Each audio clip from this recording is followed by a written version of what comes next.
What if everything you thought you knew about history's great civilizations was missing a crucial piece of the puzzle? Picture this: a powerful empire, its cities gleaming with gold, its harbors bustling with ships from every corner of the ancient world, its influence stretching across continents.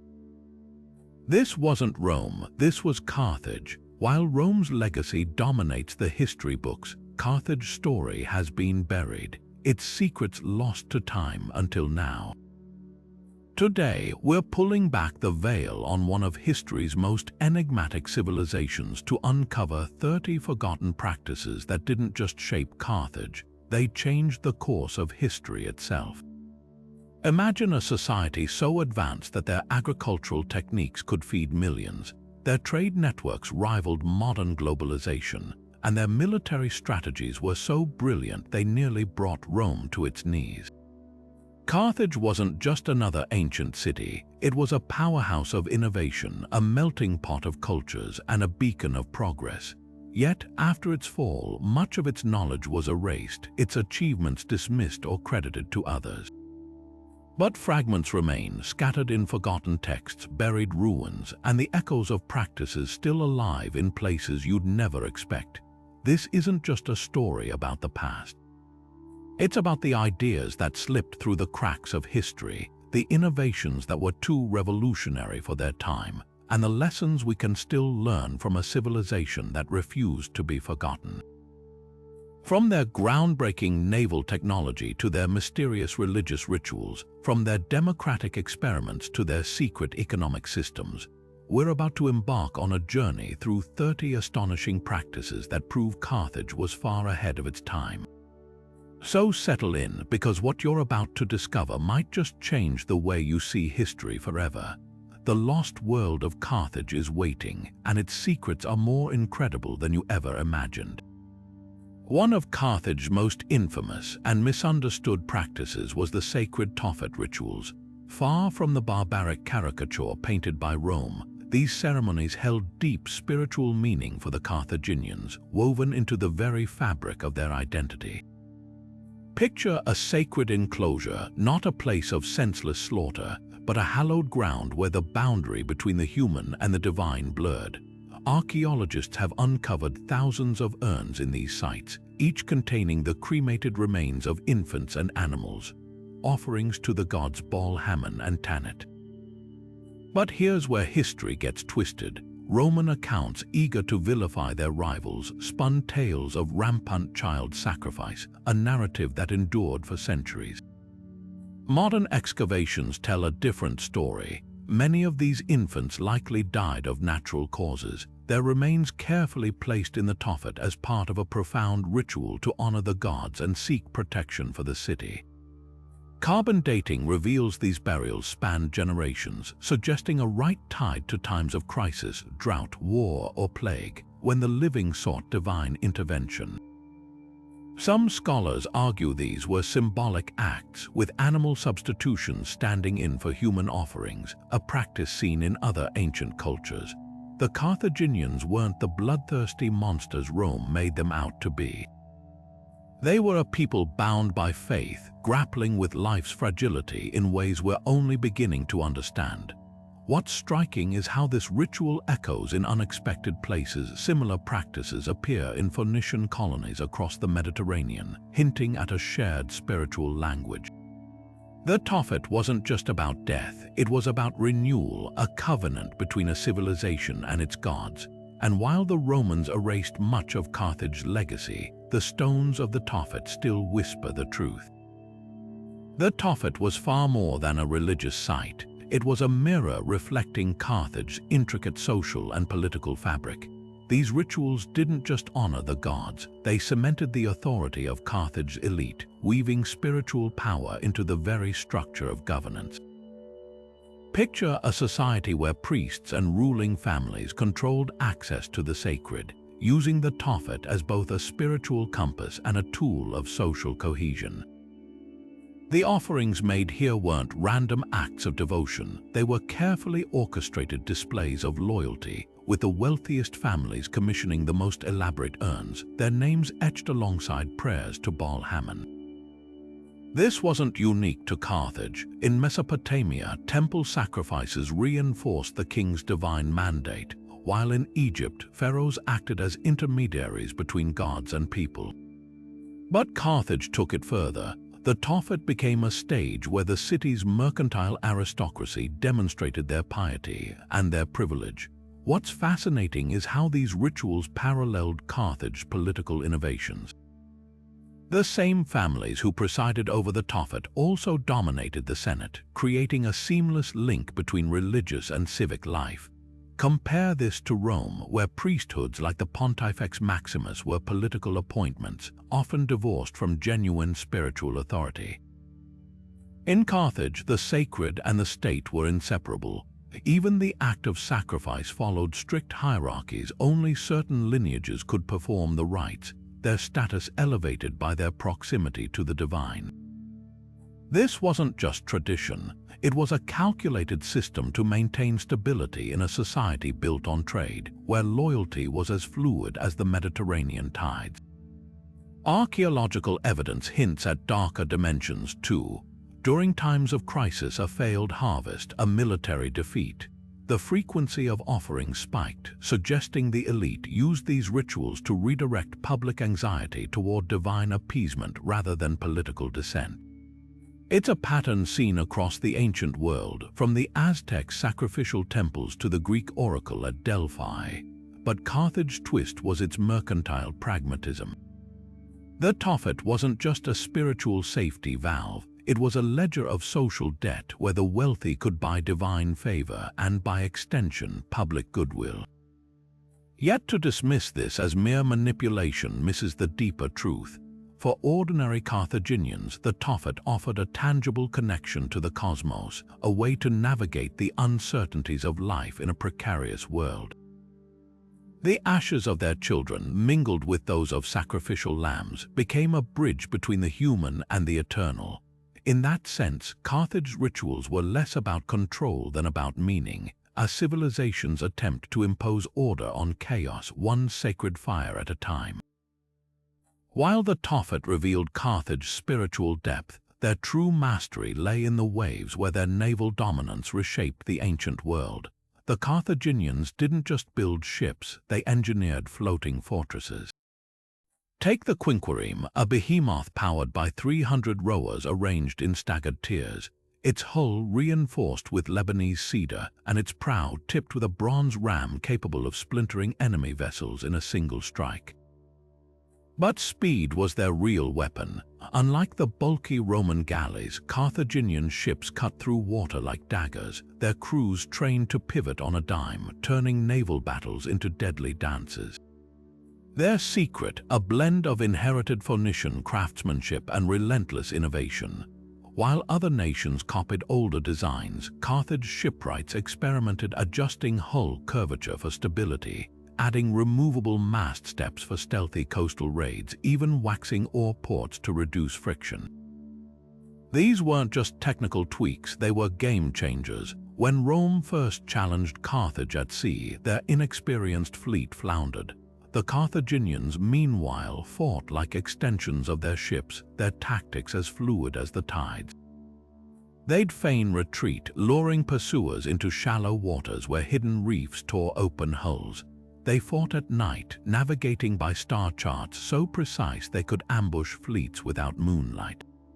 Then there was the corvus, a hinged boarding bridge dropped onto enemy decks with a harpoon's grip.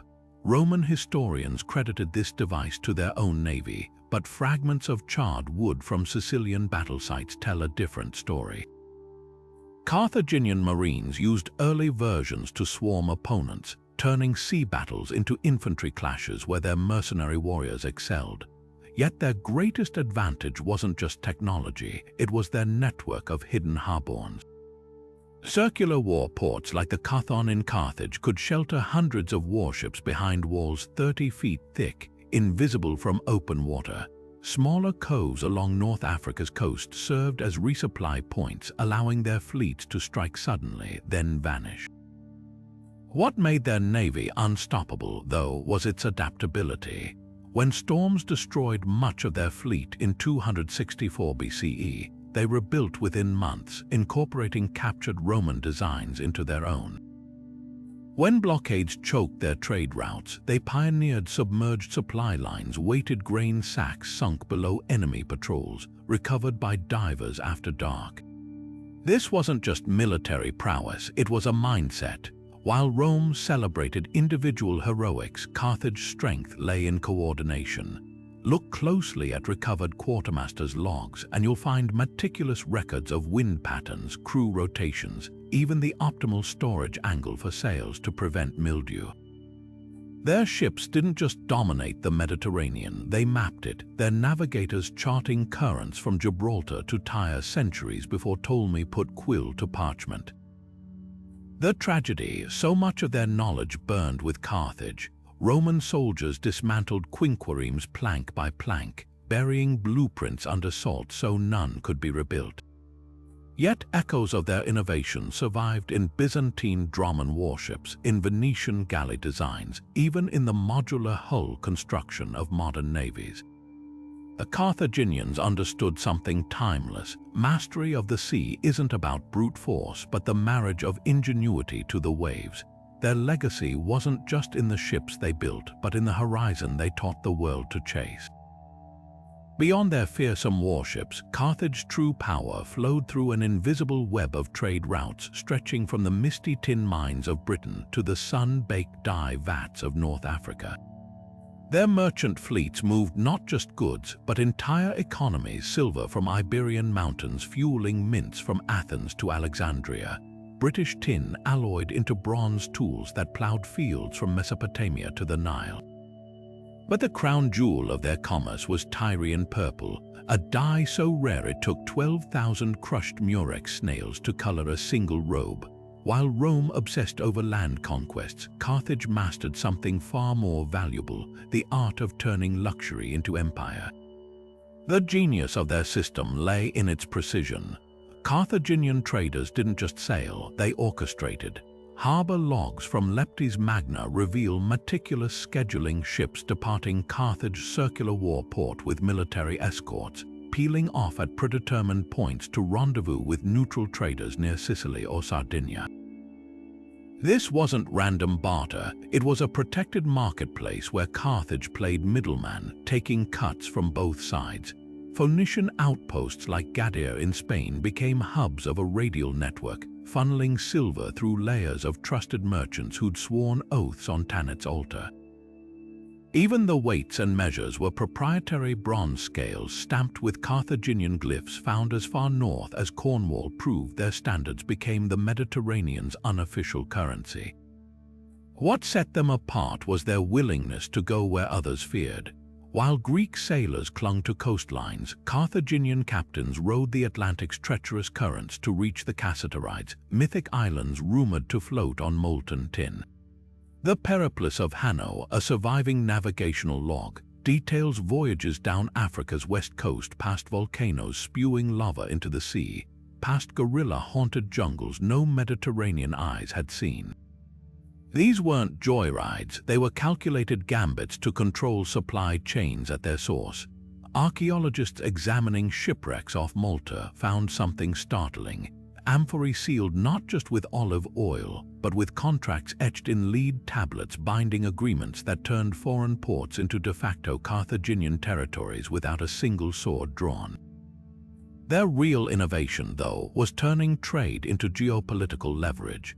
When Rome threatened their Sicilian grain routes, Carthage simply rerouted shipments through Libyan desert caravans, starving Greek colonies into submission. When Etruscan pirates raided their convoys, they didn't send warships, they bought up Etruria's iron mines, strangling their enemies' weapon supply. Even their infamous war elephants were partly a trade ploy. Handlers from Sudan's Mara kingdom traveled with the beasts, teaching Carthaginians to breed them while secretly funneling African gold through animal transports. This wasn't commerce, it was economic warfare disguised as enterprise. Yet for all its ruthlessness, the system had a curious fragility. Carthage's wealth depended on secrecy. They deliberately spread myths of sea monsters beyond Gibraltar to deter competitors, burying maps in temple vaults. When Rome finally captured a Carthaginian navigator in the First Punic War, his stolen knowledge of Atlantic winds gave Rome its first naval edge. The tragedy: we'll never know how much was lost. Strabo wrote of Carthaginian captains burning their logs rather than surrendering them, taking celestial navigation secrets to their graves. What survives hints at a system so advanced it would take Europe another 1,000 years to rebuild its equivalent, the Venetian trade empire. Carthage didn't just move goods, they moved history, one purple-stained transaction at a time.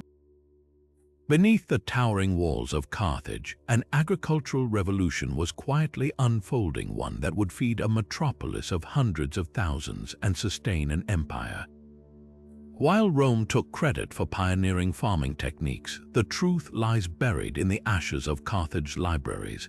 Their secret, the lost wisdom of Mago, a Carthaginian agronomist whose 28-volume farming manual became the most plagiarized text in antiquity. Roman senators reportedly ordered its translation into Latin after Carthage's fall, yet today only fragments survive. What we've pieced together reveals a system so sophisticated it rivaled modern industrial agriculture. At its core was an irrigation network that turned North Africa's arid coastline into a breadbasket. Unlike the Egyptians' reliance on Nile floods, Carthaginians engineered gravity-fed aqueducts with ceramic pipes that minimized evaporation, channeling mountain springs into tiered farmland. Archaeologists in Tunisia still find remnants of their check valve systems, bronze mechanisms that regulated water flow to individual plots with precision. But their real breakthrough was crop sequencing. Mago's manuals detailed 7-year rotations alternating barley with legumes that naturally replenished nitrogen, a practice Europe wouldn't rediscover until the 18th century. The Carthaginians didn't just farm land, they engineered ecosystems. Olive groves were planted in spiral patterns to optimize sunlight exposure, while beehives were strategically placed between rows of pomegranate trees to boost pollination.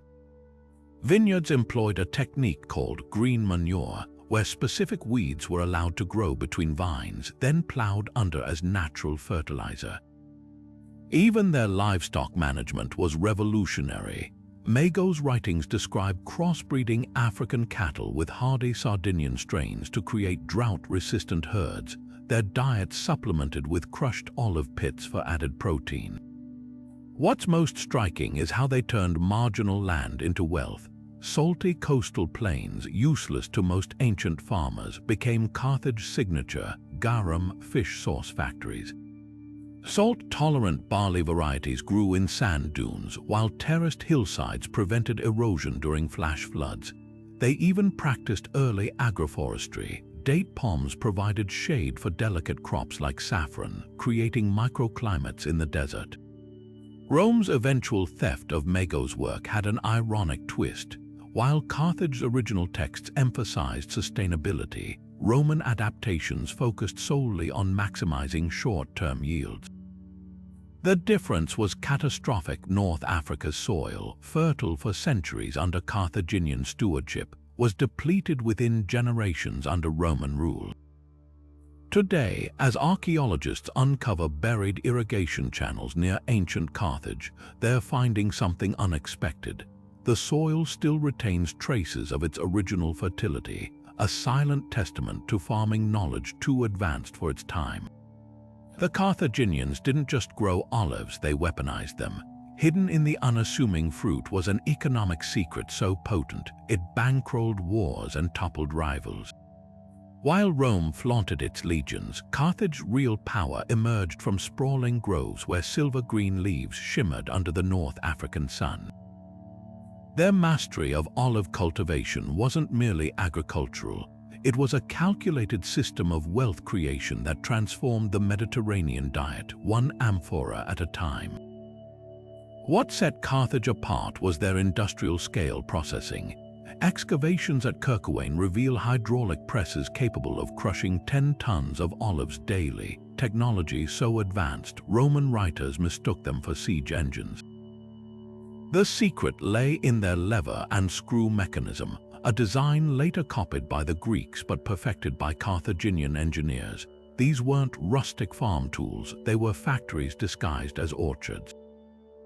Workers separated olives by ripeness before pressing, ensuring each batch yielded maximum oil. The first cold press produced virgin oil reserved for temples and elite trade, while subsequent pressings created lower grades for cooking, lamps, even soap. Nothing was wasted. Pumice became fuel, pits were carved into beads, and residual oil greased the wheels of warships. Their real genius, though, was in distribution. Carthage turned olive oil into the ancient equivalent of crude petroleum. Amphorae stamped with Punic seals have been found as far north as Scotland. Their contents analyzed to reveal a startling consistency. Oil from Carthaginian groves had a distinct chemical signature, allowing historians to trace trade routes like forensic detectives. They established bulk shipping lanes guarded by private fleets, ensuring no rival could undercut their prices.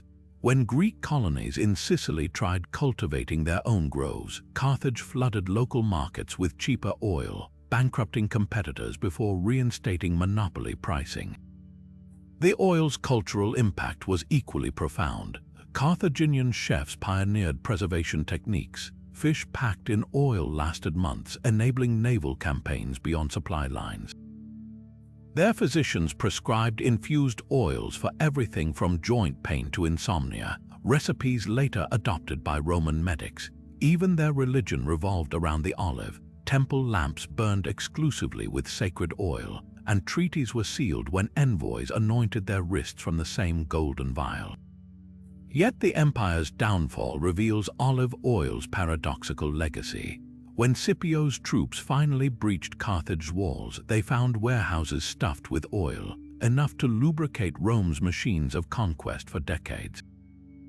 The very commodity that built Carthage's fortune ultimately fueled its destruction, a bitter harvest reaped by the victors. Today, Tunisian farmers tending ancient groves still use terraces carved by Carthaginian hands, their presses echoing designs lost and rediscovered across millennia. The olive outlasted the empire that worshipped it, proof that some roots run deeper than ruin. The waters around Carthage held secrets more formidable than any warship, silent, submerged defenses that turned their harbors into impenetrable fortresses. While most ancient cities relied on towering walls for protection, Carthage engineered an invisible shield beneath the waves. Interlocking chains stretched between massive oak logs, submerged just deep enough to evade detection but shallow enough to gut approaching vessels. This wasn't crude sabotage, it was maritime warfare refined to an art. Archaeologists diving near the ruins of the Cothon harbor have found remnants of these barriers' iron links as thick as a man's wrist, still anchored to seabed stones with mortised joints designed to withstand centuries of currents. The system's brilliance lay in its adaptability. During peacetime, key sections could be detached to allow trade ships passage, then swiftly reassembled at the first sign of threat. When Roman fleets attempted surprise attacks under cover of darkness, their hulls met not open water, but a submerged maze of splintered timber and twisted metal. The chains themselves were staggered at varying depths, ensuring that even nimble scout ships couldn't slip over or dive beneath them. But Carthage's true innovation was psychological. Unlike visible barricades that deterred attackers outright, these hidden traps exploited overconfidence. Enemy captains, seeing no obvious obstructions, would charge full speed into the harbor, only to hear the sickening crunch of their keels splitting open. By the time they realized their mistake, Carthaginian fire ships would already be closing in from flanking positions, funneling invaders into kill zones. The barriers even served as early warning systems. Bronze bells attached to keychains would clang when disturbed, alerting shore watchers long before lookouts could spot distant sails. The tactic spread through ancient warfare like ripples from a sinking ship. Greek historians record similar barriers defending Syracuse against Athenian invaders, while Byzantine texts describe floating chain nets used to protect Constantinople's Golden Horn. Yet none matched Carthage's precision. Their engineers calculated tidal patterns to adjust barrier depth seasonally, and coated chains in fish oil to prevent rust without leaving telltale slicks on the surface. Even Rome, for all its military might, never fully replicated the system. Their attempts at Massalia resulted in chaotic tangles that trapped their own vessels more often than enemies. What's often overlooked is how these barriers shaped trade as much as warfare. By securing their ports against piracy without visible fortifications, Carthage maintained an illusion of openness that lured foreign merchants. Only those who betrayed their trust learned the hard way that Carthaginian hospitality could transform into a watery prison with the pull of a single lever. Today, modern naval mines and anti-submarine nets trace their lineage back to those submerged chains, proof that the most enduring weapons aren't always the ones you see coming. Carthage's military might wasn't built on loyal citizens marching under their own banners. It was forged through gold, promises, and the lethal skills of warriors from every corner of the ancient world. Imagine an army where Celtic longswords clashed alongside Numidian cavalry, where Balearic slingers' stones whistled past Iberian falcottas, all fighting under the same crescent standard. This was Carthage's secret weapon, a mercenary force so diverse it mirrored the empire's sprawling trade networks. But this strategy wasn't just innovative, it was a double-edged blade that nearly gutted Carthage from within. The system worked brilliantly until it didn't. Unlike Rome, which drew soldiers from its citizenry, Carthage outsourced war to specialists. Libyan infantry formed the backbone, their disciplined phalanxes holding the line. Numidian horsemen, riding bareback without saddles or reins, could wheel and strike with terrifying speed, harassing enemy flanks like desert winds. From the rocky islands of the Balearics came slingers who trained from childhood, their lead projectiles accurate enough to hit a man's eye at 200 paces. And when Carthage needed brute force, they hired towering Celts, their iron longswords capable of cleaving shields in half. This patchwork army gave Carthage unparalleled flexibility. They could adapt to any battlefield, any enemy. During the First Punic War, it was Balearic slingers who picked off Roman rowers, crippling entire fleets. At the Battle of Cannae, Hannibal's Celtic infantry absorbed the Roman charge while Numidian cavalry encircled the legions in history's deadliest pincer movement. Yet the very diversity that made these forces formidable also sowed chaos. Mercenaries fought for pay, not patriotism. When Carthage's coffers ran dry after the First Punic War, the simmering tensions exploded into the mercenary war, a conflict so brutal it nearly erased Carthage before Rome could. The revolt began in Sardinia, where unpaid Celtic troops slaughtered their Carthaginian officers. Soon, Libyan conscripts joined, their resentment over decades of second-class status boiling over. What followed was a nightmare of guerrilla warfare. Mercenary generals who knew Carthage's tactics turned them against their former masters. The rebels even captured Tunis, just miles from Carthage's gates, burning fields and poisoning wells. The war exposed the fragility of a system built on transactions rather than loyalty. Rome's legions might lack the flair of Carthage's mercenaries, but they shared a common cause. Carthage, by contrast, had to constantly balance competing factions, Celts demanding plunder, Numidians insisting on seasonal leave to tend herds, Greek mercenaries refusing to fight alongside Africans. Quartermasters kept scrolls detailing each group's dietary restrictions, payment preferences, and superstitions. A recovered ledger from this era lists everything from Celtic beer rations to the silver coins Iberians would accept only those minted in Gadea. What saved Carthage was Hamilcar Barca's ruthless genius. Instead of meeting the rebels head-on, he exploited their divisions. He bribed Numidian chiefs to abandon the revolt, isolated the Celts in mountain passes where their longswords were useless, and starved the Libyans into surrender by sabotaging their grain stores. The final massacre at the Salt River saw thousands of mercenaries trampled under Carthaginian war elephants, an ironic twist as many had trained those same beasts. The rebellion's end was marked by grotesque symbolism. Captured leaders were crucified along the roads to Carthage, their bodies left as warnings. This crisis forced Carthage to recalibrate. Later generals like Hannibal learned to bind mercenaries through personal loyalty as well as gold, sharing their hardships and rewarding long service with land grants. The Balearic slingers who marched with Hannibal to Italy weren't just hired blades, they were his comrades, their loyalty hardened by years of campaigning. Yet the lesson lingered. An empire built on mercenaries must always balance skill with control, flexibility with cohesion.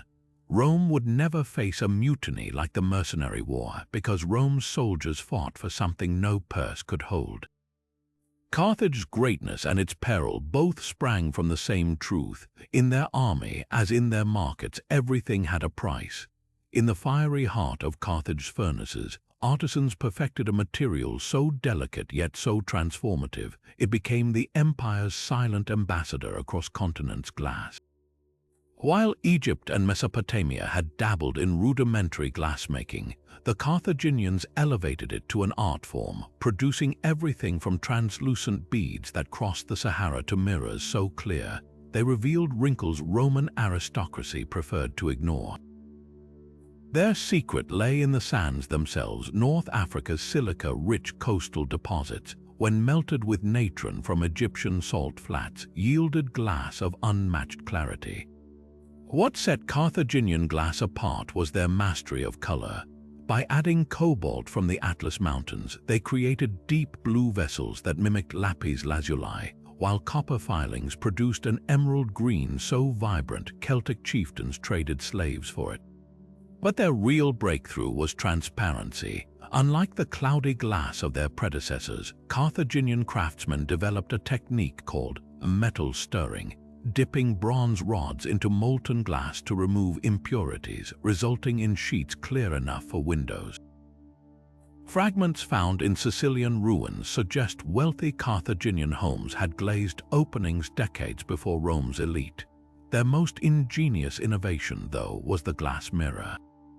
By backing polished glass discs with thin sheets of lead, they created reflections far more accurate than the bronze mirrors of Greece. These weren't just vanity items, they became sacred objects in temples of Tanit, where priestesses used them to capture moonlight during rituals.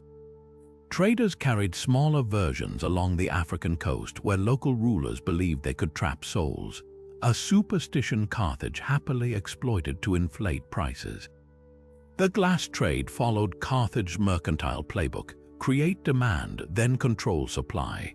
Beadmakers in the city's workshops produced millions of tiny glass orbs, some no larger than a pinhead, strung into necklaces that became currency in West Africa. Archaeologists have found Carthaginian glass beads in Nigerian burial sites, swapped for gold dust and ivory. In Europe, their signature eye beads, with swirling patterns resembling human irises, were thought to ward off evil.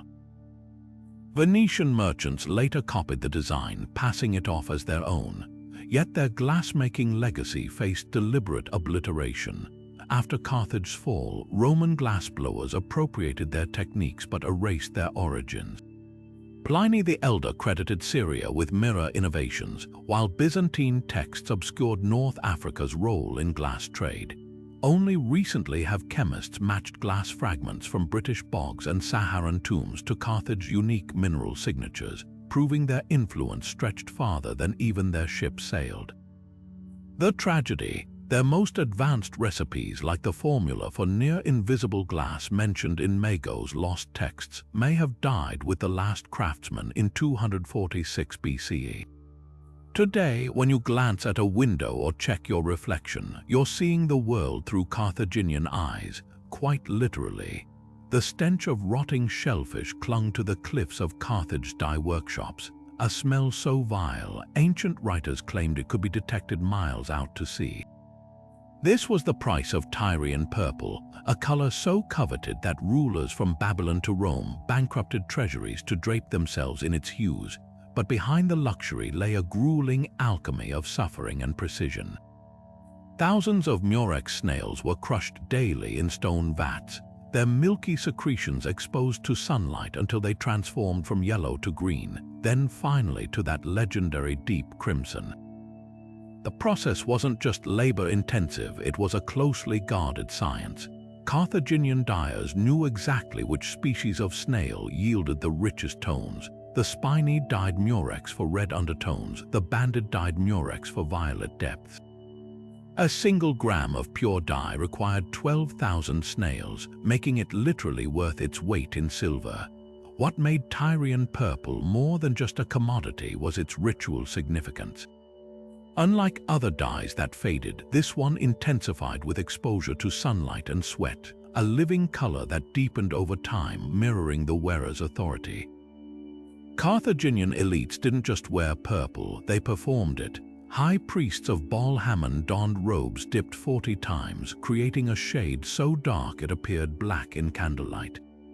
Merchants reserved single-dipped tunics for negotiations, knowing the hue signaled both wealth and ruthlessness. Even the dyeing process was sacred. Workshops operated downwind of cities, their locations hidden like temple sanctuaries. The real power of purple lay in its exclusivity. Carthage didn't just control production, they weaponized scarcity. Ships carrying murex shells sailed under armed guard, their routes deliberately circuitous to confuse spies. When Greek colonies in Sicily attempted their own dye vats, Carthaginian agents sabotaged them by smuggling in predatory starfish that devoured entire snail beds. They even spread myths that the dye's brilliance came from the tears of sea gods, a divine endorsement no competitor could replicate. Yet the most surprising legacy of Tyrian purple wasn't in textiles, it was in politics. The dye became a diplomatic language unto itself. Foreign ambassadors received gifts of purple-dipped wool, the intensity of the hue corresponding to Carthage's assessment of their importance. A scroll found in the ruins of Utica records how Carthage once sent Rome's Senate a bolt of half-faded purple, a deliberate insult implying Rome's power was already waning. When Carthage fell, Rome inherited not just the dye vats but the mythos. Emperors from Augustus to Nero restricted purple use to the imperial family under penalty of death, a tradition borrowed directly from Carthaginian sumptuary laws. Modern chemists still haven't perfectly replicated Tyrian purple's luminosity. The closest approximation came in 2019, when a researcher using ancient Punic texts managed to recreate a batch after crushing 10,000 snails by hand.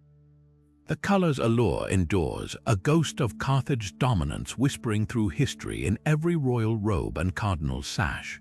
From the shoreline, Carthage's military harbor appeared deceptively simple. A circular lagoon dotted with ships, its calm waters reflecting the Mediterranean sun. But beneath that tranquil surface lay one of antiquity's most sophisticated feats of engineering, a fortress of maritime power so advanced, even Rome's greatest admirals grudgingly admitted its brilliance. The Carthon, as it was known, wasn't just a docking area, it was a geometrically precise war machine disguised as a harbor. Two concentric rings formed its core, an outer commercial port bustling with merchant vessels, and an inner sanctum shielded by towering walls, accessible only through a narrow, zigzagging channel designed to confuse enemy spies. At the heart of this inner circle rose an artificial island, its contours shaped like a perfect crescent moon, a deliberate homage to Tanit, Carthage's protector goddess. Here, atop a marble command tower, admirals could survey every ship without setting foot on deck. The island's radial docks held 220 warships, each berthed in its own vaulted slipway with grooves for rapid launching.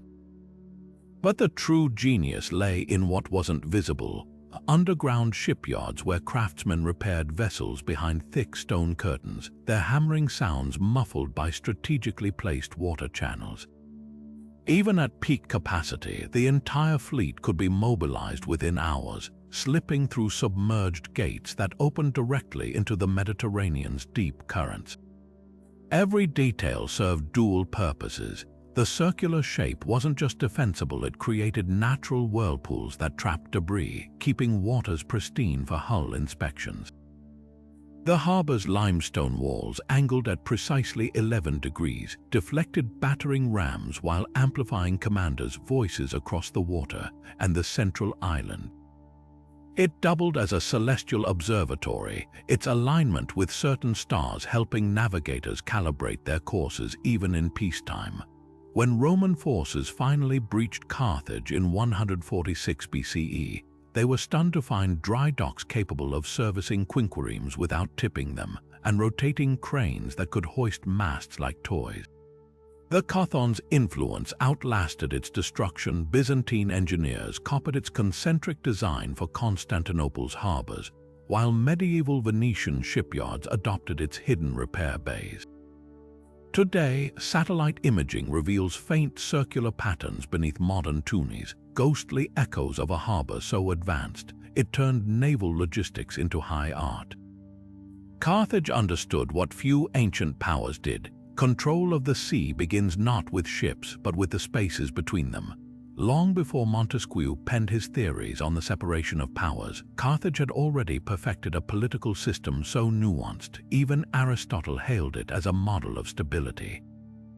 Unlike the rigid hierarchies of Egypt or the chaotic mob rule of Greek city-states, Carthage's government moved like a finely tuned machine, one where kings, councils, and judges balanced each other with mechanisms modern democracies would recognize.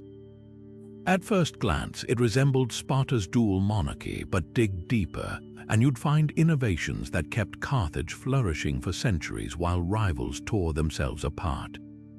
The system's genius lay in its layers. Two supreme magistrates called suffetes, meaning judges in Punic, held executive power, but unlike Roman consuls, they couldn't declare war or spend treasury funds without approval.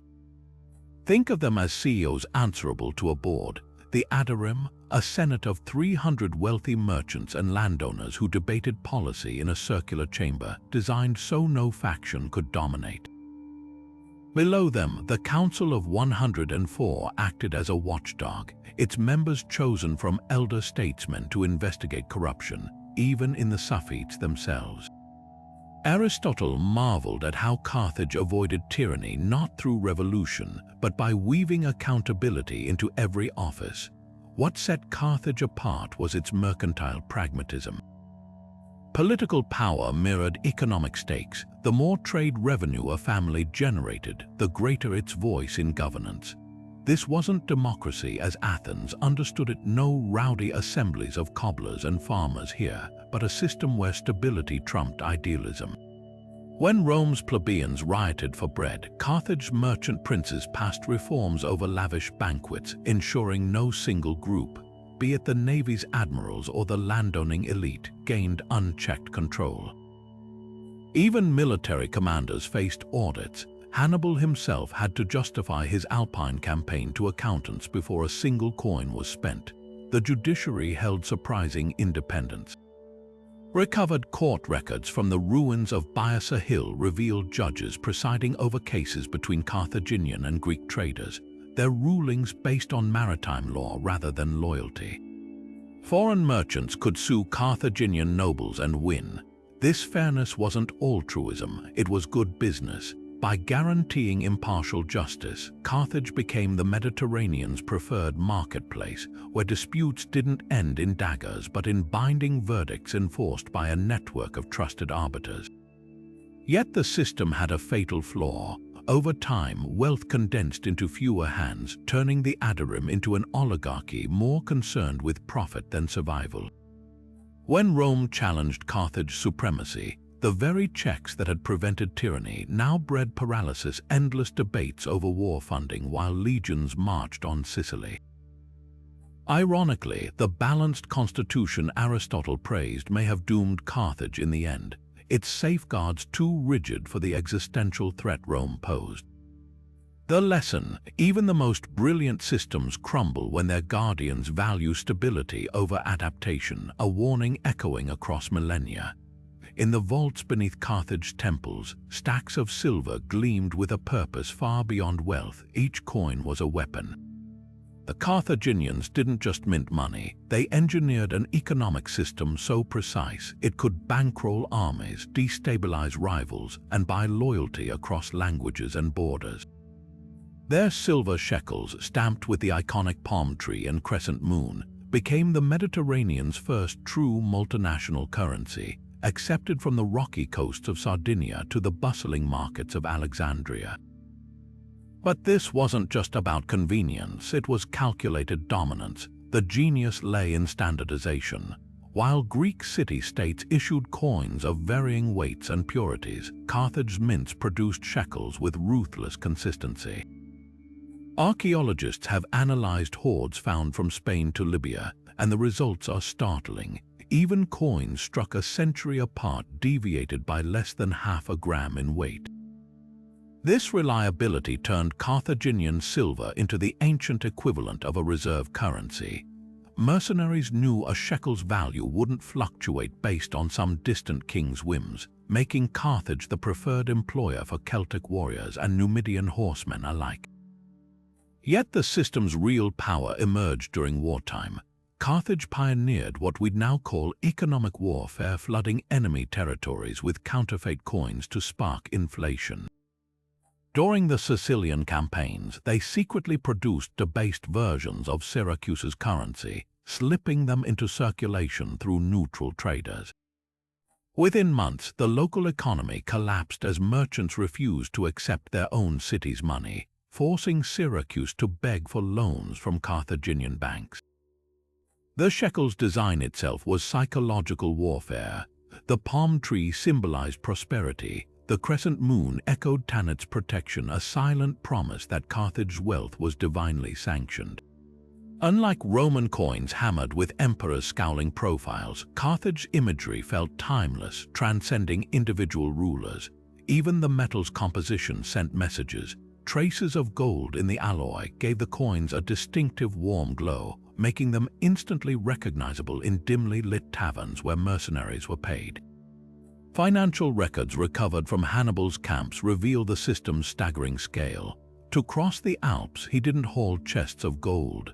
He carried sealed clay tablets listing deposits in Carthage's treasury, redeemable by his Gallic allies. These early letters of credit allowed armies to move unencumbered, with payments verified by matching tamper-proof seal impressions. A single shekel could change hands a dozen times before being cashed in, greasing the wheels of trade from battlefield to bazaar.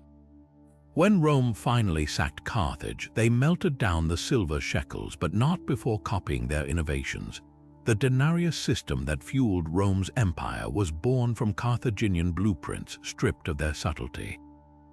What Carthage understood, and Rome never quite matched, was that coins weren't just metal, they were trust made tangible. Today's global financial systems still operate on that Carthaginian premise. Value is what people agree to believe. The ground trembled as 40,000 pounds of armored muscle crashed through Roman formations. Carthage war elephants weren't just weapons, they were walking fortresses. While most ancient armies feared these beasts, Carthage mastered their use with a blend of African ingenuity and merciless discipline. Their secret, a training regimen that turned temperamental giants into precision instruments of war. Captured calves from the Atlas Mountains were raised alongside human handlers, forming bonds so strong that mahouts could guide them with subtle knee presses alone, no whips or goads needed. By battle age, each elephant carried not just archers in its howdah, but an entire support system: water bladders to douse flaming arrows, leather blinders to block distractions, even custom-forged boots to protect sensitive feet from caltrops.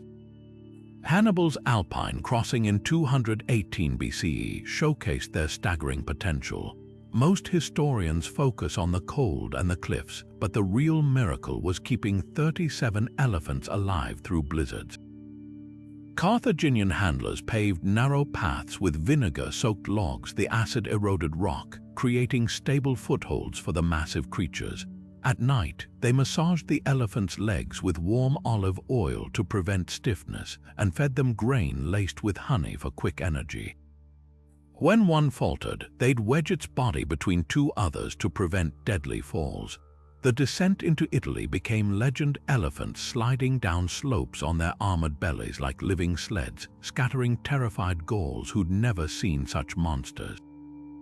Yet for every triumph there were spectacular failures. At the Battle of Zama, Scipio Africanus exploited Carthage's over-reliance on elephants by ordering his troops to blast trumpets and part ranks. Startled by the noise, many elephants panicked, trampling their own forces, a fatal miscalculation that cost Hannibal the war. Earlier, at the siege of Lilybaeum, Greek defenders smeared pigs with pitch, set them alight, and drove the squealing animals toward Carthaginian lines.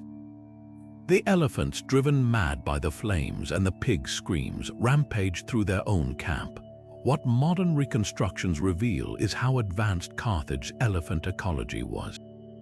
Dung samples from Hannibal's camps show carefully balanced diets: figs for fiber, barley for stamina, even willow bark as a natural painkiller.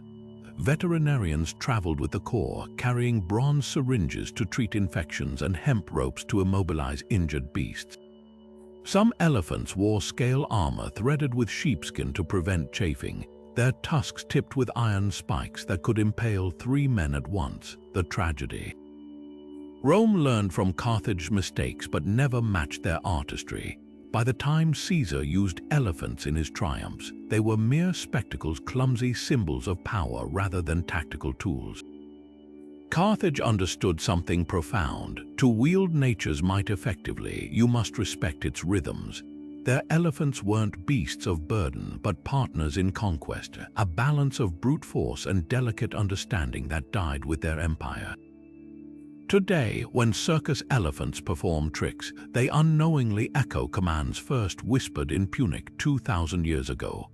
Keeping 30 war elephants fed required more planning than sustaining an entire legion. Each beast consumed 300 pounds of vegetation daily, a logistical nightmare during campaigns. Carthaginian quartermasters solved this by turning their supply lines into mobile ecosystems. Scouts rode ahead to identify groves of fig trees, their high-calorie fruit being elephant fuel. When crossing arid regions, handlers carried compressed hay bricks mixed with molasses, unwrapping them like giant candies at feeding time. At the Tagus River in Spain, archaeologists found remnants of floating feed stations, rafts anchored midstream where elephants could graze while cooling off, their waste fertilizing nearby barley fields planted specifically for return journeys.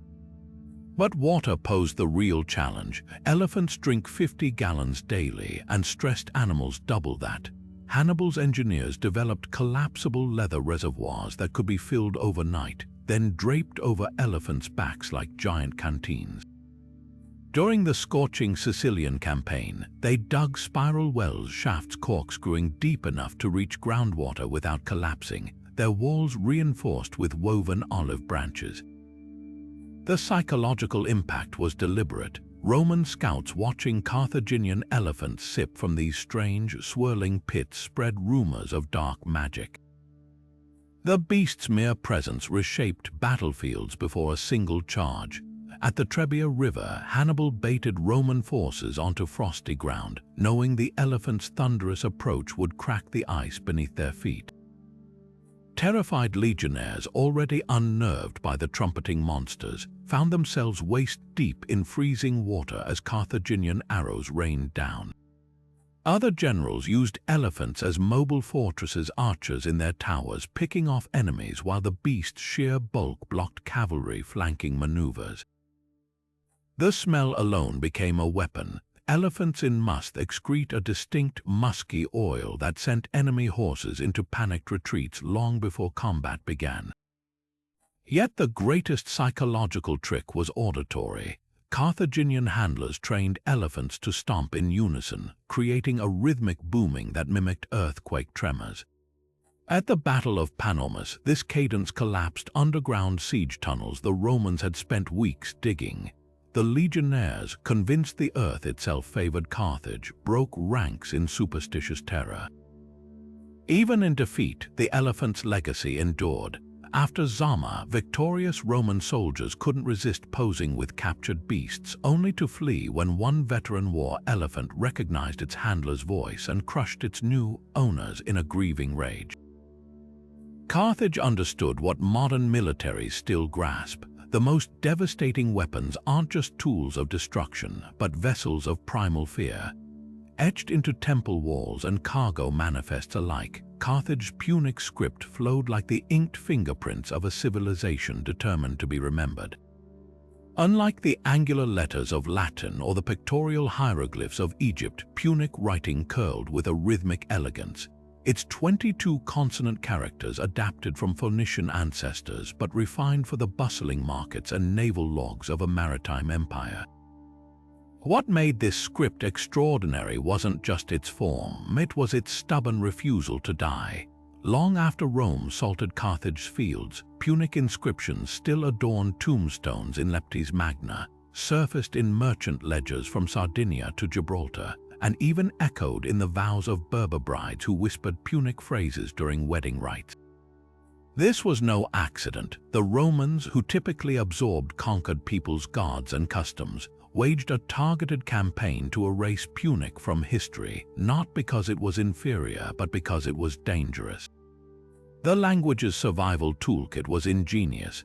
Take the Neo-Punic script that emerged after Carthage's fall, a sleeker version of the original, designed for quick scratching onto wax tablets or pottery shards. Archaeologists have found these adaptations everywhere, from Roman bathhouse graffiti to hidden compartments in Libyan farmhouses, often with cheeky subversions. One potsherd from 2nd century volubilis bears a shopping list written in Punic using Latin letters, a linguistic sleight of hand that lets speakers preserve their tongue under occupiers' noses.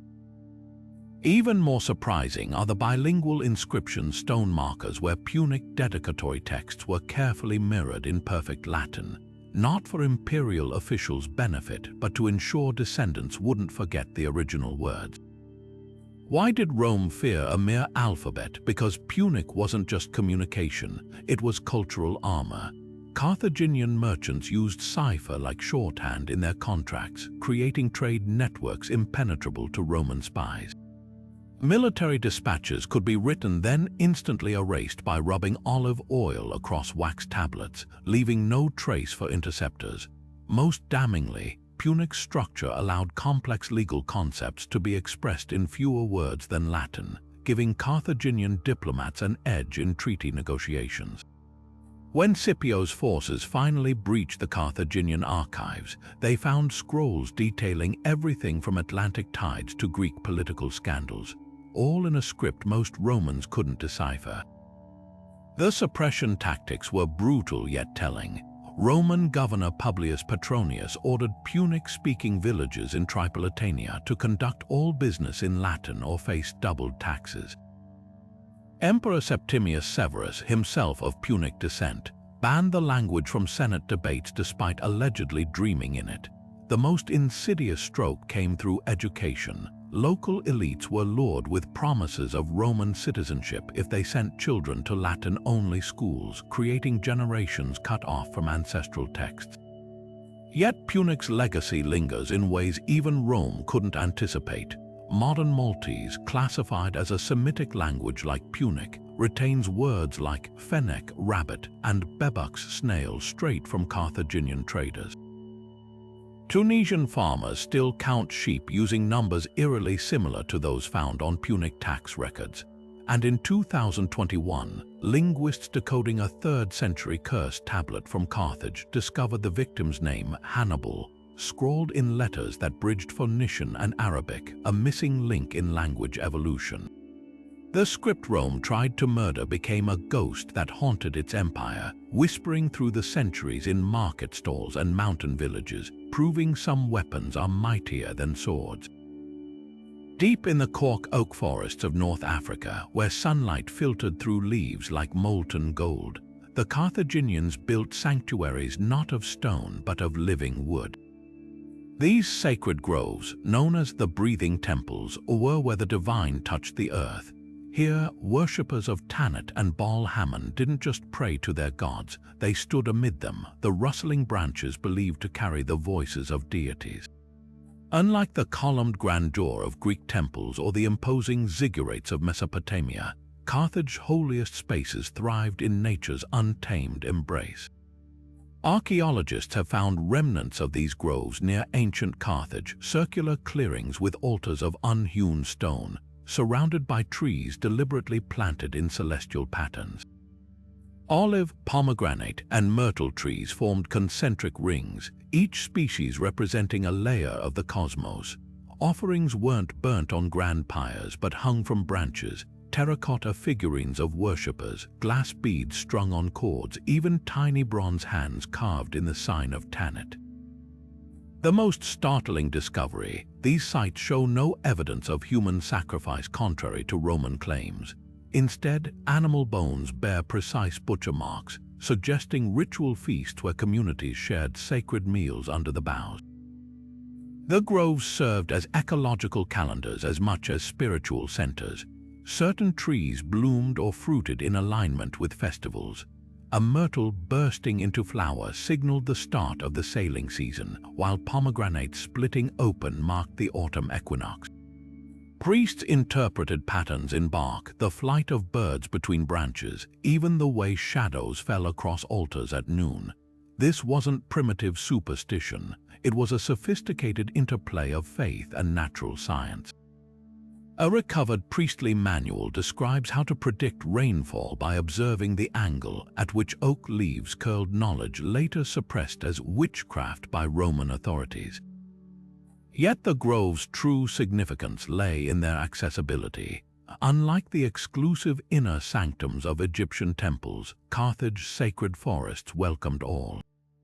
Slaves and merchants, women and children, even foreign visitors, could walk among the trees whispering prayers to Tanit the nurturer. Roman propagandists twisted this openness into something sinister, claiming the groves hosted orgiastic rites. In truth, they were spaces of communal healing.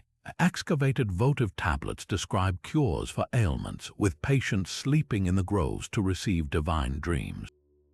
One poignant inscription near Leptis Magna reads, "To Tanit of the silver leaves, who lifted the fever from my daughter when no physician could."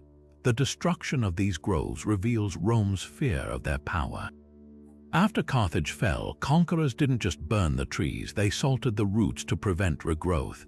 But like all living things, faith proved resilient. In remote Berber villages, elders still tie ribbons to ancient olive trees, murmuring phrases that linguists recognize as Punic prayers.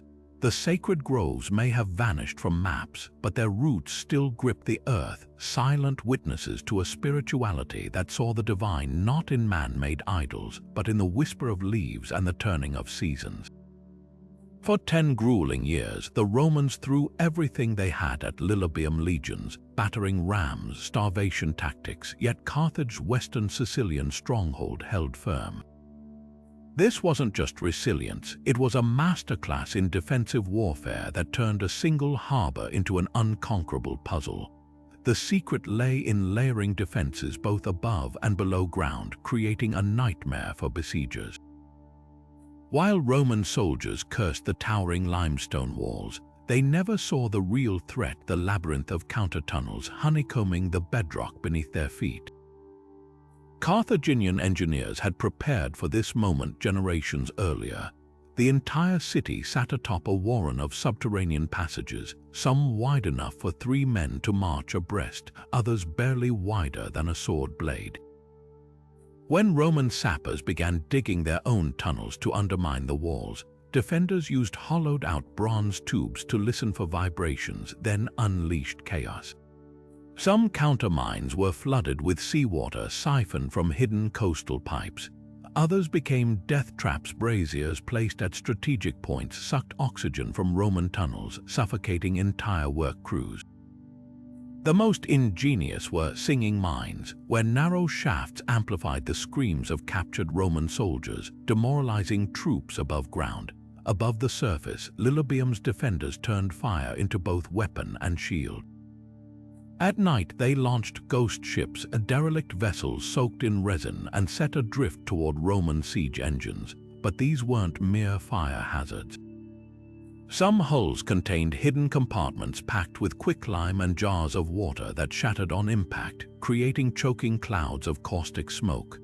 Others carried delayed fuse incendiaries that detonated only after curious Roman troops boarded them.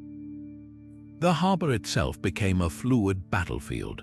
Chains could be raised in minutes to create temporary barriers, dividing the water into kill zones where Carthaginian archers rained fire from floating platforms disguised as merchant barges. The real innovation, though, was psychological warfare. Lilybaeum's commander, Himilco, exploited Roman superstitions. During lulls in fighting, defenders tossed bread and wine over the walls, not from abundance, but to convince the Romans their supplies were endless. They staged sham naval battles just beyond the horizon, using mirrored shields to create the illusion of reinforcements. When Roman deserters were captured, they were fed well and released with false tales of stockpiled grain. The siege dragged on not because Lilybaeum couldn't be taken, but because Carthage made the cost unbearable. Archaeologists examining the site centuries later found evidence of even darker tricks. A cistern bore carving suggesting it once held water poisoned with hellebore, a paralytic that could be safely consumed by defenders accustomed to small doses. Arrowheads recovered from Roman camps contained traces of fermented scorpion venom, causing wounds that festered unnaturally. But perhaps the most telling discovery was a series of perfectly circular holes drilled into the city's outer stones, remnants of a pulley system that allowed entire wall sections to be replaced overnight, hiding damage from probing attacks. When Rome finally captured Lilybaeum in 241 BCE, it was through negotiated surrender, not breach. The city's defenses remained intact, its people unharmed. In the end, Carthage didn't lose Lilybaeum to Roman arms, but to a larger war they could no longer afford. The real lesson of this decade-long standoff. The best fortifications aren't just stone and iron, they're the ingenuity to make an enemy question whether victory is worth the price. The Carthaginian diet wasn't just about sustenance, it was a culinary revolution preserved in clay amphorae and etched into the bones of its people. Walk through the marketplace of ancient Carthage, and the air would have been thick with the tang of fermenting fish, the sweetness of sun-dried figs, and the earthy aroma of barley cakes roasting on clay griddles. At the heart of this cuisine lay three pillars: fish from the Mediterranean's teeming waters, drought-resistant grains from North Africa's plains, and the humble fig, a fruit so valued it was woven into trade deals and religious offerings alike. Together, they fueled an empire that outmaneuvered rivals not just with ships and swords, but with the sheer reliability of its food supply. Take garum, the pungent fish sauce that became Carthage's signature flavor. Far from a simple condiment, this fermented elixir was the ancient world's equivalent of a multivitamin, packed with protein, salt, and probiotics. The production process was eerily precise. Mackerel, sardines, and anchovies were layered with salt in large vats, then left to bask in the North African sun for months. Workers stirred the bubbling mixture with long cedar paddles, skimming the golden liquid that rose to the top, the prized liquamen reserved for elites. Lesser grades went to soldiers and sailors, poured over barley porridge or diluted into a cheap, energizing broth. Modern chemists analyzing residue from Carthaginian garum factories found traces of herbs like coriander and fennel, suggesting recipes as sophisticated as any French sauce. But the real genius was in preservation. Carthaginian merchants could ship garum across the Mediterranean without spoilage, its high salt content acting as a natural preservative. Excavations at Carthage's circular port revealed warehouses stacked with amphorae stamped with batch numbers and dates, an ancient FDA system ensuring quality control. The sauce became so ubiquitous that Roman writers sneered at its smell, even as their own chefs secretly copied Punic recipes. Today's Thai fish sauce and Italian colatura di alisai owe their existence to Carthaginian ingenuity, a flavor thread stretching back millennia.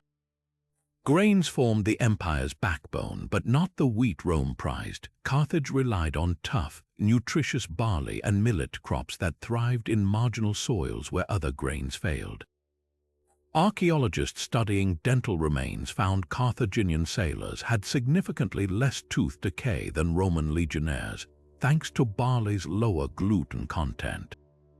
Their bread was no simple loaf. Fragments of regulation texts detail exact ratios of barley to chickpea flour, creating a protein-rich dough that kept for weeks at sea. At the siege of Lilybaeum, defenders reportedly survived on stores of this bread mixed with olive oil and garum, a primitive energy bar that outlasted Rome's wheat-based rations. Then there were the figs, Carthage's secret weapon against famine. Unlike fragile fruits, sun-dried figs could be pressed into dense cakes, wrapped in fig leaves and stored for years. Ship manifests from the Carthage harbor show fig shipments outweighing even silver in some cargoes. The fruit's natural sugars made it ideal for quick energy, while its fiber prevented scurvy on long voyages. Hannibal's Alpine crossing was fueled in part by fig paste stuffed into leather flasks, a lightweight calorie bomb that didn't freeze like grain. Roman historians grudgingly recorded how Carthaginian prisoners survived captivity on nothing but figs and water, a testament to the fruit's nutritional density. What set Carthage apart wasn't just what they ate, but how they engineered their food systems. Grain silos built into harbor walls stayed dry and pest-free thanks to cedar linings and circulating air channels. Fish salting vats sloped at precise angles to drain excess liquid, maximizing yield. Even their fig orchards were planted in fractal patterns to optimize sunlight exposure, a technique visible in aerial surveys of long-abandoned plantations. This wasn't subsistence farming. It was food as infrastructure, every meal a calculated move in the empire's survival strategy. The irony, Rome's eventual adoption of Carthaginian staples may have doomed its own people. When Roman latifundia replaced drought-resistant Carthaginian crops with water-hungry wheat, North Africa's soils depleted within generations. Meanwhile, garum factories in Pompeii lacked the quality controls of their Punic predecessors, leading to frequent poisonings. Carthage's diet was more than a collection of recipes. It was a philosophy, one that understood nourishment as the first line of defense against chaos. Today, as nutritionists rediscover fermented foods and drought-resistant grains, the ghost of Carthage's culinary wisdom whispers across the millennia. The waters off Sicily bore witness to one of Carthage's most terrifying naval innovations, floating firepots that turned the Mediterranean into a liquid inferno. These weren't crude torches tossed at enemy ships. They were precision-engineered nightmares, the ancient world's closest approximation to naval mines. Picture this: clay amphorae stuffed with a volatile cocktail of quicklime, sulfur, and naphtha, sealed with resin-soaked cork and set adrift on strategic currents. When the jars cracked against Roman hulls, the mixing chemicals ignited, creating unquenchable flames that clung to sails and skin alike. One surviving account from a Greek mercenary describes the horror. The sea itself seemed to burn, and men dove into the fire to escape the burning. The genius lay in deployment. Carthaginian sailors didn't just hurl these pots blindly, they orchestrated entire maritime ambushes. Scouts in fast Liburnian boats would identify Roman fleet formations, then release clusters of firepots upwind, letting the currents carry them into enemy lines like aquatic wolves. Some pots were weighted to float just beneath the surface, invisible until a ship's keel shattered them. Others were tethered to submerged nets, creating flaming barriers that forced fleets into killing zones where Carthaginian quinqueremes waited. At the Battle of Drepana, this tactic annihilated an entire Roman squadron. Their tightly packed formation became a death trap as fire leaped from ship to ship faster than crews could react. Archaeologists diving near Marsala have found remnants of these devices. pottery shards fused with glassy slag, evidence of temperatures exceeding 2000 degrees. What's chilling is the sophistication. Some recovered fragments show scoring marks indicating measured chemical ratios. Too much naphtha and the pot would explode prematurely, too little and the flames would sputter. Carthaginian alchemists even adjusted mixtures based on the target. Sulfur-heavy blends for wooden hulls, quicklime-dominant formulas for sailcloth. This wasn't luck, it was pyrotechnic science. The psychological impact was as devastating as the physical. Roman sailors, already superstitious about Carthage witchcraft, grew terrified of calm seas where floating death might lurk. Captains ordered crews to pole ahead with long spears, probing the water like blind men, a tactic that slowed entire fleets. When Scipio Africanus finally defeated Carthage, his first act was burning all records of their fire weapons, fearing the knowledge might spread. Yet traces survived: Byzantine Greek fire, Arab petroleum bombs, even 16th century Venetian hellburners all owe a debt to those Punic firepots, a lineage of naval terror stretching back to Carthage's darkest ingenuity. Buried beneath layers of dust and Roman propaganda, the Treaty of 509 BCE wasn't just a diplomatic agreement, it was a masterstroke of economic warfare disguised as peace. Carthage, already a Mediterranean powerhouse, didn't merely negotiate with the fledgling Republic of Rome, they laid invisible shackles on its ambitions. The terms seemed straightforward on parchment. Carthage would control all trade west of the Fair Promontory near modern-day Sicily, while Rome kept to its Italian peninsula. But hidden in the clauses were traps centuries ahead of their time. One passage forbade Roman merchants from sailing further than a day's journey from the coast, effectively barring them from Carthage's Atlantic gold routes. Another required Roman ships damaged in storms to leave any Carthaginian port within 5 days, preventing them from studying harbor defenses, the most devastating stroke.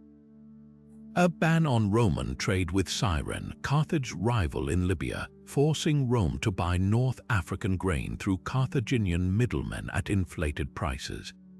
What's astonishing isn't just the treaty's audacity, but how it exposed Rome's early weakness.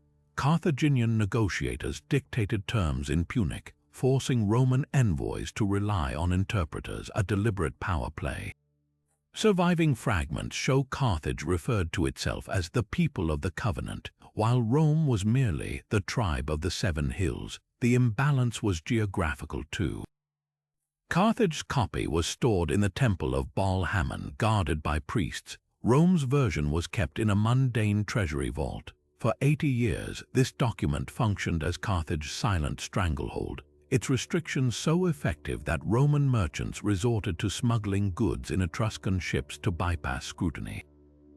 Yet the treaty's true brilliance lay in its psychological warfare. By allowing Rome limited access to Sicilian markets, Carthage created the illusion of opportunity while hoarding the real wealth. Roman merchants returning from Carthage's permitted zones brought tales of docks piled with Spanish silver and Tyrian purple, tantalizing glimpses of prosperity just out of reach. This calculated tease bred resentment that ultimately fueled the Punic Wars. When archaeologists compared trade records from both cities, they found Carthage's revenues from Roman tariffs increased 4-fold under the treaty, while Rome's own maritime trade stagnated. The treaty's unraveling came not from Roman defiance but Carthaginian overreach.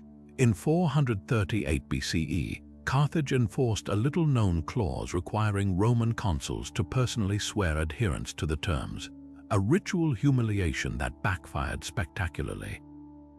The ceremony, conducted over the entrails of a sacrificed bull, was meant to symbolize Rome's submission. Instead, it became a rallying cry. Roman historians later claimed the presiding priest misread the liver omens, declaring the gods favored Rome's future dominance, a story likely embellished, but one that reveals how this peaceful agreement planted the seeds of history's deadliest rivalry. The parchment that once cemented Carthage's supremacy became the first domino in its eventual downfall. The streets of Carthage didn't wind like Rome's chaotic alleys. They formed razor-straight lines intersecting at perfect right angles, a masterclass in urban precision that would make modern city planners weep. This wasn't just orderly design, it was calculated social engineering. Every block measured precisely 180 Punic feet, about 200 modern feet, creating uniform lots that could be easily taxed and redeveloped. Archaeologists mapping the ruins have found something startling. The grid wasn't rigid. It subtly curved to funnel sea breezes through neighborhoods in summer, while winter winds were deflected by staggered building lines, an ancient form of climate control carved into stone and mortar. Beneath those orderly streets ran a sewage system so advanced Roman engineers who inspected it after Carthage's fall reportedly copied it for their own cloaca maxima. Terracotta pipes channeled waste downhill to treatment pools near the harbor, where lime filtered out toxins before the water returned to the sea. But the real stroke of genius was the inspection shaft's narrow access points every 50 paces where workers could descend to clear blockages without disrupting the city above. These weren't dank tunnels, some were lined with smooth plaster and even decorative tiles, suggesting maintenance crews took pride in their work. A recovered city ledger from the 4th century BCE lists salaries for keepers of the underground rivers, complete with bonuses for odor control, proof Carthage valued its sanitation as much as its silversmiths. Now look up, where Rome built sprawling villas for the elite, Carthage pioneered vertical living. Apartment towers called insulae rose 6 stories high around the bustling harbors, their foundations reinforced with volcanic ash mixed into concrete. The same recipe Rome later claimed as its own invention. These weren't slums, but middle-class housing with amenities like communal rooftop kitchens and gravity-fed water channels that brought fresh water to upper floors. Window placement followed celestial patterns, east-facing for morning light in artisans' quarters, shaded western exposures for spice merchants protecting delicate inventories. The highest floors housed the poorest residents, but even these units featured clever ventilation shafts that siphoned cool air from the building's core, a passive cooling system later found in Moorish Spain. The city's true innovation, though, was zoning, a concept most ancient cultures ignored. Tanit's temple district radiated spiritual authority from its hilltop perch, while the circular naval harbor doubled as a defensive moat for the merchant quarters. Tanners and blacksmiths were confined to limestone-floored industrial blocks where runoff could be easily scrubbed, while perfume makers clustered near flower markets to minimize transport costs. Even the infamous Tophet had its place set downwind from residences, yet still centrally located for ritual processions. This wasn't just practical, it was psychological. By giving each trade and class its designated space, Carthage fostered both social order and fierce neighborhood identities. Rome's eventual plagiarism of Carthaginian urbanism reeks of historical irony. When Roman architects rebuilt Carthage as a colony a century after destroying it, they used surviving Punic blueprints right down to the sewage pipe diameters. Pompeii's multi-story apartments, direct descendants of Carthaginian insulae, the Roman Forum's grid layout, a crude imitation of Biasa Hill's terraced symmetry.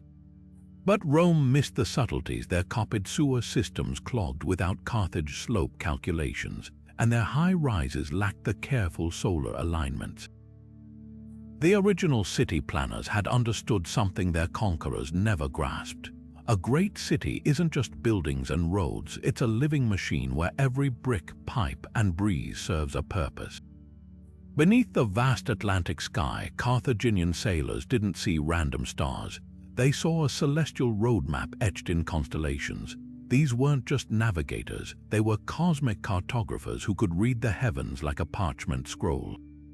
Unlike Greek and Roman ships hugging coastlines, Carthaginian vessels ventured where landmarks vanished, relying on a sophisticated astral navigation system passed down through generations of Punic seafarers.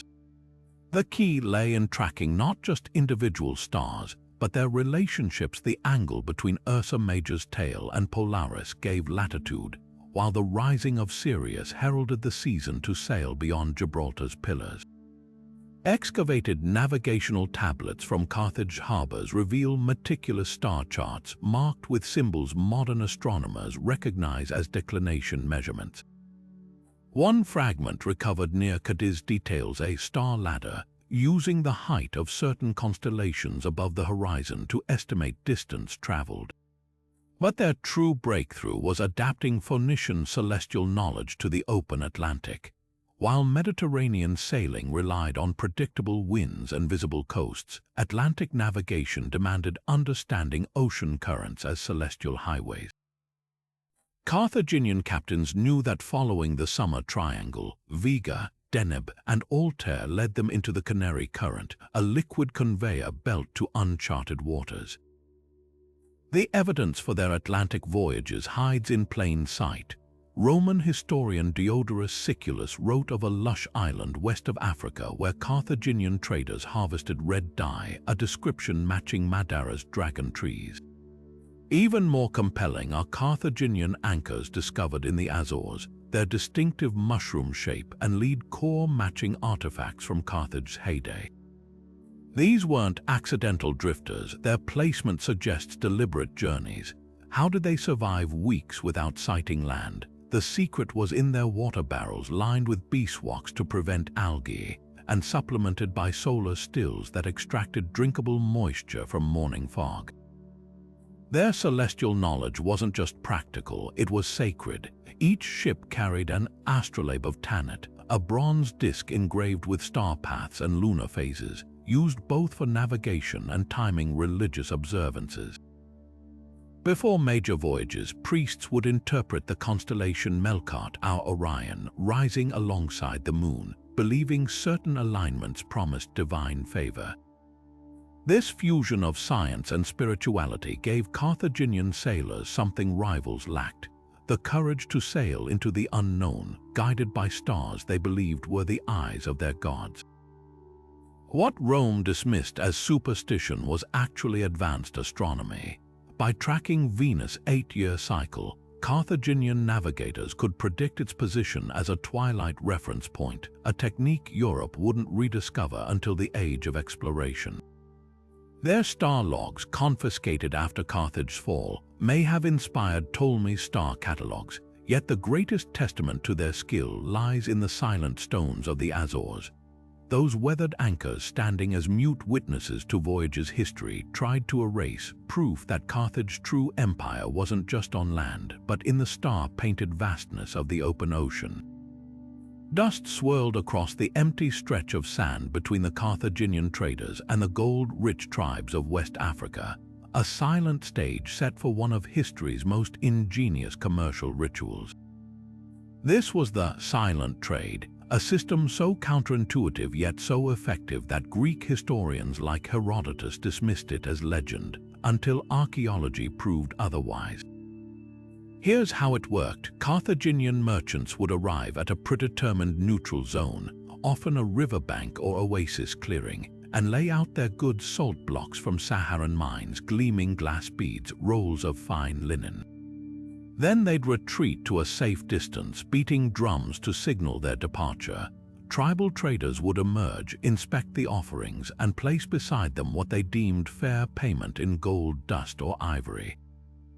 Both groups would alternate, adjusting their piles, communicating entirely through the language of objects, until mutual satisfaction was reached, all without a single word exchanged or face seen.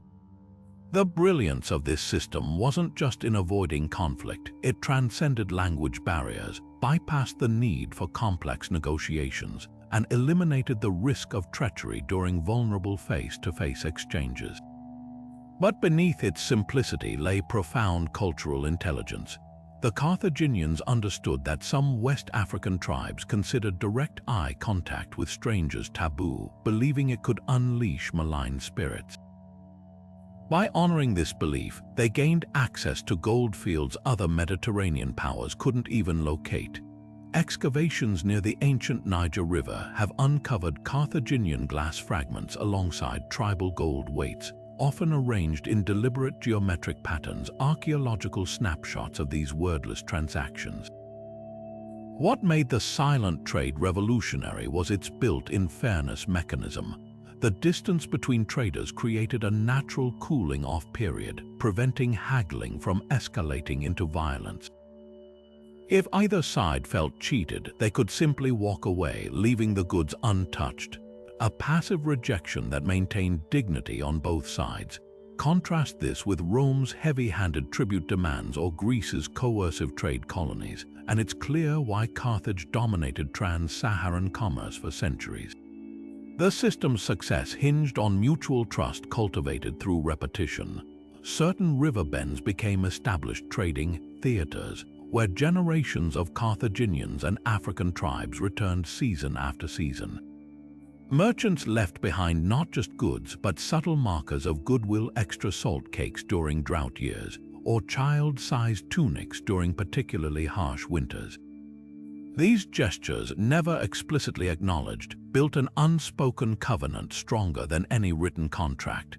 Modern economists see in this practice an early form of game theory, where both parties intuitively understood that cooperation yielded greater long-term rewards than exploitation. The silent trade didn't just move goods, it stitched together two vastly different worlds through the common thread of enlightened self-interest. Long after Carthage fell, Arab chroniclers recorded Berber caravans still using variations of this method, proof that some innovations are too elegant to disappear. In a globalized age of digital marketplaces and algorithmic pricing, perhaps we've lost something profound: the art of doing business face-to-face without ever needing to show our faces. Deep in the mountains of Anatolia, where rhododendron flowers painted the slopes in shades of crimson and gold, Carthaginian generals concocted a weapon so subtle their enemies never saw it coming until it was too late. This wasn't a blade or a battering ram, but something far more insidious: honey. Not just any honey, though a toxic variety harvested from bees that fed exclusively on rhododendron nectar, containing greanotoxins capable of crippling entire armies. The Greeks called it mad honey, and Carthage turned it into one of history's most unexpected biological weapons. The tactic was devilishly simple. During retreats or strategic withdrawals, Carthaginian scouts would leave behind jars of this golden poison near enemy camps, knowing the irresistible allure of sweet rewards would do their work for them. Roman accounts describe the aftermath: soldiers collapsing in delirious fits, their bodies racked with hallucinations, vomiting, and temporary paralysis. One particularly devastating ambush near Trebizond saw 3 entire Roman cohorts incapacitated after feasting on abandoned honeycombs, leaving them defenseless when Carthaginian forces doubled back to strike. The sheer psychological impact was as devastating as the physical effects. How could an army trust provisions again when even nature's sweetness might be a trap? What made this weapon so effective was its deniability. Unlike poisoned wells or tainted grain, which bore the obvious fingerprints of sabotage, the honey could plausibly appear as a natural hazard. Carthaginian operatives even spread rumors of cursed valleys, where wild bees produced deadly nectar, adding a layer of supernatural terror to the tactic. Greek mercenaries hired by Carthage took this a step further, wearing bee-shaped amulets to imply divine retribution, a touch of theater that turned biochemical warfare into psychological domination. Modern science has since unraveled the honey's dark magic. Greanotoxins bind to sodium channels in the body, overstimulating nerves while simultaneously preventing them from resetting. Victims experience a grotesque combination of euphoria and agony, their hearts racing one moment, then staggering the next. The dose made the difference. A small amount might induce temporary disorientation, while a larger serving could lead to lethal cardiac arrest. Carthaginian physicians, acutely aware of these thresholds, calibrated their gifts accordingly, enough to debilitate, not necessarily to kill outright. maximizing the burden on enemy resources as medics struggled to treat the afflicted. The tactic's legacy outlasted Carthage itself. Byzantine generals adopted the practice against Arab invaders, while medieval Georgian warriors used rhododendron honey to ambush Mongol scouts. Even today, Turkish beekeepers mark hives near certain flowers with red warnings, a direct descendant of Carthage's lethal ingenuity. The real lesson here isn't about honey or toxins, but about the art of turning nature's bounty into a weapon. Carthage understood what modern militaries still grapple with. Sometimes the most devastating attacks don't come from swords or guns, but from exploiting the instincts that make us human-like, reaching for a taste of sweetness in a world of dust and blood. While most ancient civilizations treated women as property to be traded between fathers and husbands, Carthage's women walked the streets with heads held higher and coin purses heavier than most men's. In a world where Athenian women couldn't leave home without male escorts and Roman wives needed guardians to sell property, Carthaginian women bought ships, owned vineyards, and lent money at interest. The secret to their autonomy lay in the sacred texts of Tanit, the mother goddess whose priestesses dictated that wealth, not gender, determined one's voice in society. Excavated marriage contracts from Carthage reveal clauses unthinkable elsewhere. Brides kept control of their dowries, inherited family estates, and could divorce husbands who squandered joint assets. Take the case of Arishat, a merchant's widow whose ledgers were preserved in the ashes of her counting house. When her husband died at sea, she didn't retreat into mourning as Greek or Roman widows were expected to do. She expanded his trading routes, commissioning ships to carry olive oil beyond the Pillars of Hercules. Her clay tablets, stamped with her personal seal bearing Tanit's crescent detail, deals with Celtic chieftains and Egyptian spice merchants. One remarkable entry records her loaning silver to a male competitor at 20% interest, her signature bold and unapologetic beside the terms. Contrast this with Rome's Lex Oppia, passed during Carthage's lifetime, which forbade women from owning more than half an ounce of gold or wearing multicolored dresses lest they appear ostentatious. Religious authority fueled this financial independence. Priestesses of Tanit weren't cloistered virgins like the Vestals of Rome, but CEOs of temple complexes that functioned as banks, hospitals, and trade schools. The high priestess of Carthage's Eryx sanctuary controlled vast lands worked by male devotees, her signature required on all harbor construction contracts. When the city faced famine in 380 BCE, it was a council of merchant women, not the Suffites, who negotiated grain shipments from Cyrene, leveraging their personal trade networks to feed the populace. This isn't to say Carthage was a feminist utopia. Women couldn't hold political office or serve as military commanders, but their economic clout gave them indirect power that shocked Mediterranean observers. Greek geographer Strabo sneered at Carthaginian women who bargain like fishwives, while Roman censors lamented how Punic heiresses corrupted good Roman men with their shameless dowries. The most telling evidence comes from Carthage's bitterest enemies after destroying the city. Rome passed special laws to prevent Carthaginian women from reclaiming confiscated property, a backhanded acknowledgement of what they'd achieved. Perhaps the ultimate testament lies in the graves. While Athenian women were buried with spindle walls and Roman matrons with distaffs, Carthaginian women took their account books to the afterlife. Recent excavations in the Borg Jedid necropolis uncovered a sarcophagus inscribed with both Tanit's symbol and an abacus mosaic, a wealthy merchant's final declaration that in Carthage, even death couldn't break a woman's grip on her hard-won prosperity. On the sun-baked plains of Cannae, Hannibal didn't just defeat Rome, he rewrote the rules of warfare with a deception so perfect, it's still dissected in war colleges today. The Carthaginian general's feigned retreat wasn't mere trickery. It was psychological chess played with live soldiers as pieces. As the Roman legions surged forward, drunk on false momentum, they failed to notice the Carthaginian center bending like a bow, not breaking but deliberately yielding. The African infantry on the wings held their ground like human anvils, while Hannibal's Celtic and Iberian troops in the middle performed a carefully choreographed collapse, luring the Romans into a tightening noose of their own making. What made this tactic revolutionary wasn't just the retreat itself, but its execution.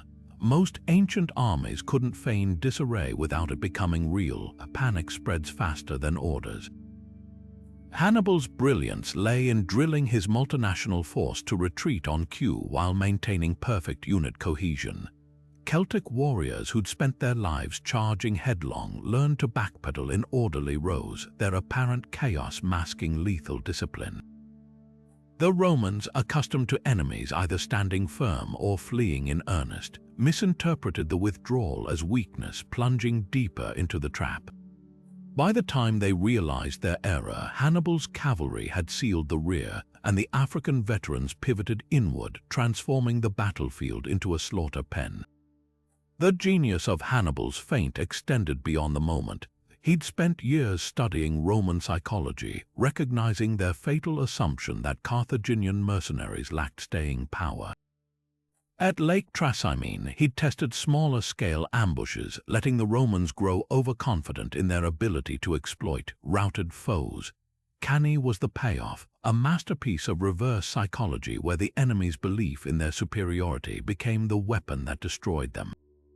Even the terrain played its part. Dust clouds kicked up by thousands of feet obscured the Carthaginian flanking movements until it was too late. Modern military analysts still marvel at the precision of Hannibal's defeat. The retreating units didn't just flee, they compressed the Roman ranks like a vise, preventing the legionnaires from using their short swords effectively. Meanwhile, the African infantry on the wings advanced at oblique angles, their spear points methodically dismantling the Roman formation's integrity.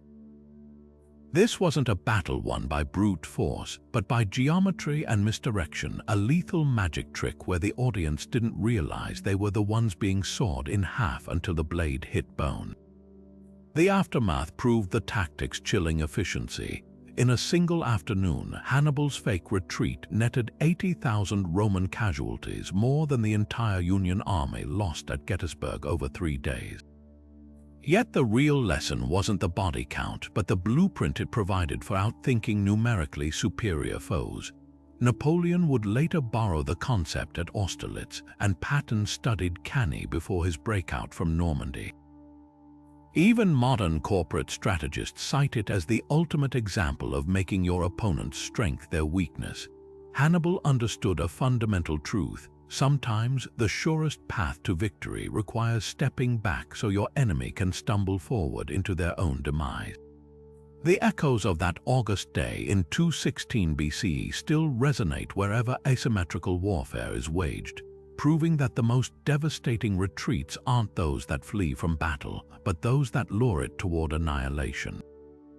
The story is etched into popular history, Rome's vindictive legions scattering salt across Carthage's fertile fields, ensuring nothing would ever grow again.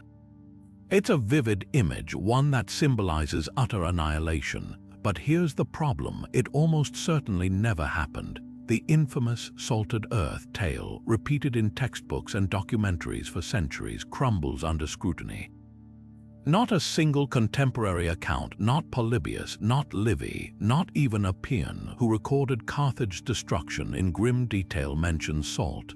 The first reference appears centuries later, in a medieval text likely embellishing Roman brutality for dramatic effect. So why does this myth persist, and what really happened to Carthage's land after the city fell? Archaeology tells a different story. Soil samples from Carthaginian farmlands show no traces of excessive salinity, even in layers dating immediately after Rome's conquest. Instead, they reveal something far more pragmatic and far more devastating. Roman surveyors meticulously redistributed the land to their veterans, not as a wasteland but as working farms. Tax records from the new Roman province of Africa show olive exports skyrocketing within decades, hardly the outcome of salted earth. The real agricultural weapon wasn't salt, it was legal precedent. Rome declared vast tracts of Carthaginian territory, Ager Publicus, state-owned land that displaced Punic farmers without chemical warfare. The myth's origins reveal a fascinating propaganda war. Roman senators needed to justify the unthinkable, not just defeating a rival, but erasing a civilization. By letting rumors spread that they'd poisoned the land, they crafted an object lesson for other would-be challengers. Resistance means annihilation. Meanwhile, the actual techniques of Carthaginian agriculture, crop rotation, terraced irrigation, drought-resistant grains were quietly adopted by Rome. Those same salted fields became the breadbasket of the empire, supplying a third of Rome's grain by the time of Julius Caesar. Yet the land did suffer, just not from salt. Without Carthage's meticulous stewardship, Rome's focus on short-term profit exhausted soils within generations. Where Carthaginian farmers had nurtured fields for centuries, Roman latifundia squeezed every denarius from the earth, leading to erosion and declining yield. By the time Vandals conquered North Africa 6 centuries later, much of the region's fertility was already spent. A slow-motion agricultural collapse far less cinematic than the salt myth, but far more revealing. The enduring power of this lie speaks to history's selective memory. We remember the dramatic gesture of salted earth because it fits a narrative of vengeance. A quieter truth that Rome absorbed Carthage's knowledge even as it destroyed its people is harder to stomach. Today, farmers in Tunisia still tend olive groves planted by Carthaginian hands, their roots threading through layers of myth and memory. The land remembers what the history books forgot. At the height of Carthage's power, their physicians wielded scalpels of Spanish steel so finely honed they could perform cataract surgery 2,000 years before modern medicine deemed it possible.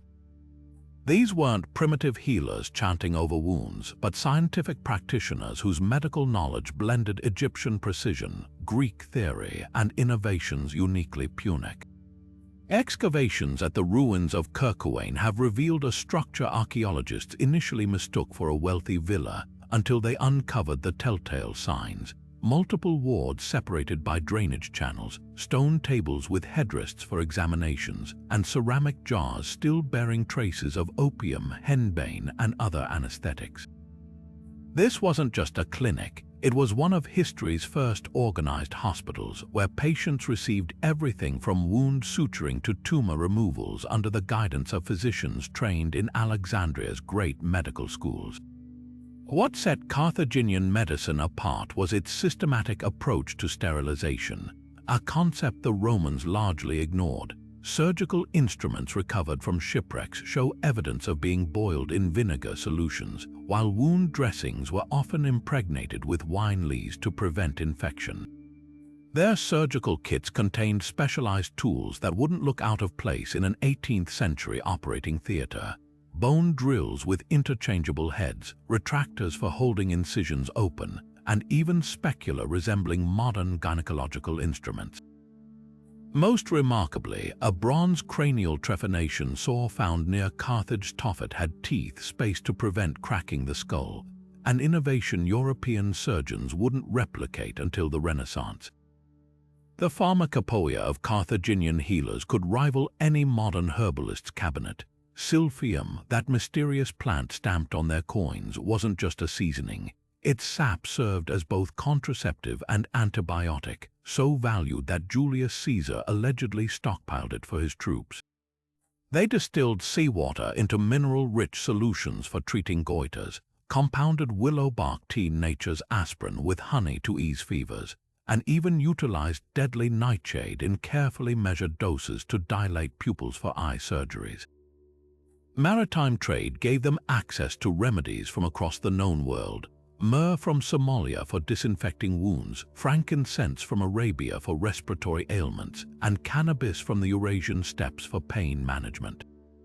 A fragmentary medical scroll salvaged from a Roman bonfire details a surprisingly accurate theory of germ transmission, noting that invisible animalcules from putrid wounds could spread sickness, a concept Louis Pasteur wouldn't prove until the 19th century.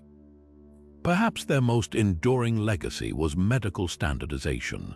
Carthage required physicians training in its colonies to pass examinations testing knowledge of anatomy, herbology, and ethics, an early licensing system. Battlefield medics carried leather rolls containing 64 standardized instruments, each socketed in fitted compartments to prevent damage during transport. Even their triage system was revolutionary. Archaeological evidence from Sicilian battle sites shows Carthaginian wounded were sorted by colored cord tags, black for those beyond help, white for minor injuries, and crimson for priority cases needing immediate surgery. Rome's eventual plunder of Carthaginian medical knowledge reveals telling hypocrisies. Galen, that titan of Roman medicine, privately admitted borrowing surgical techniques from Punic texts, while military hospitals in the later empire copied Carthage's ward layouts. Yet publicly, Roman historians dismissed Carthaginian healers as witch doctors practicing Eastern superstition. The truth lies in the bones. Skeletons from Carthaginian burial sites show remarkably clean fractures set with wooden splints, successful trepanations allowing years of post-op survival, and even evidence of prosthetic limbs carved from olive wood. In the end, the measure of their skill wasn't in scrolls or speeches, but in lives saved and pain alleviated, a quiet revolution in compassion that outlasted empires. Under the silver glow of crescent moons, Carthage's devotion to Tanit wove celestial rhythms into the very fabric of daily life. This wasn't mere stargazing, it was a sophisticated lunar cult that synchronized agriculture, navigation, and even warfare with the phases of the moon. Temples across the city aligned their doorways to catch the first sliver of the new moon, a moment when priestesses clad in silver-threaded robes would chant hymns to Tanit of the luminous face, believing her power waxed and waned with the celestial body itself. Excavations at the Temple of Salambo reveal altars carved with precise lunar calendars, their stone grooves marking not just days, but the moon's subtle libration, the slight wobble that ancient astronomers elsewhere wouldn't document for centuries. The cult's symbolism was everywhere, yet nowhere more striking than in the sacred crescents adorning everything from children's amulets to the prows of warships. These weren't decorative flourishes, they were spiritual armor. Sailors etched crescent moons into their navigation tools, trusting Tanit's light to guide them through treacherous night voyages. Farmers planted barley when the moon hung like a cradle, believing crops sown under its curve grew sweeter. Even Carthage's famed glassmakers blew crescent-shaped flasks to hold perfumes offered at Tanit's shrines, their delicate curves mirroring the night sky.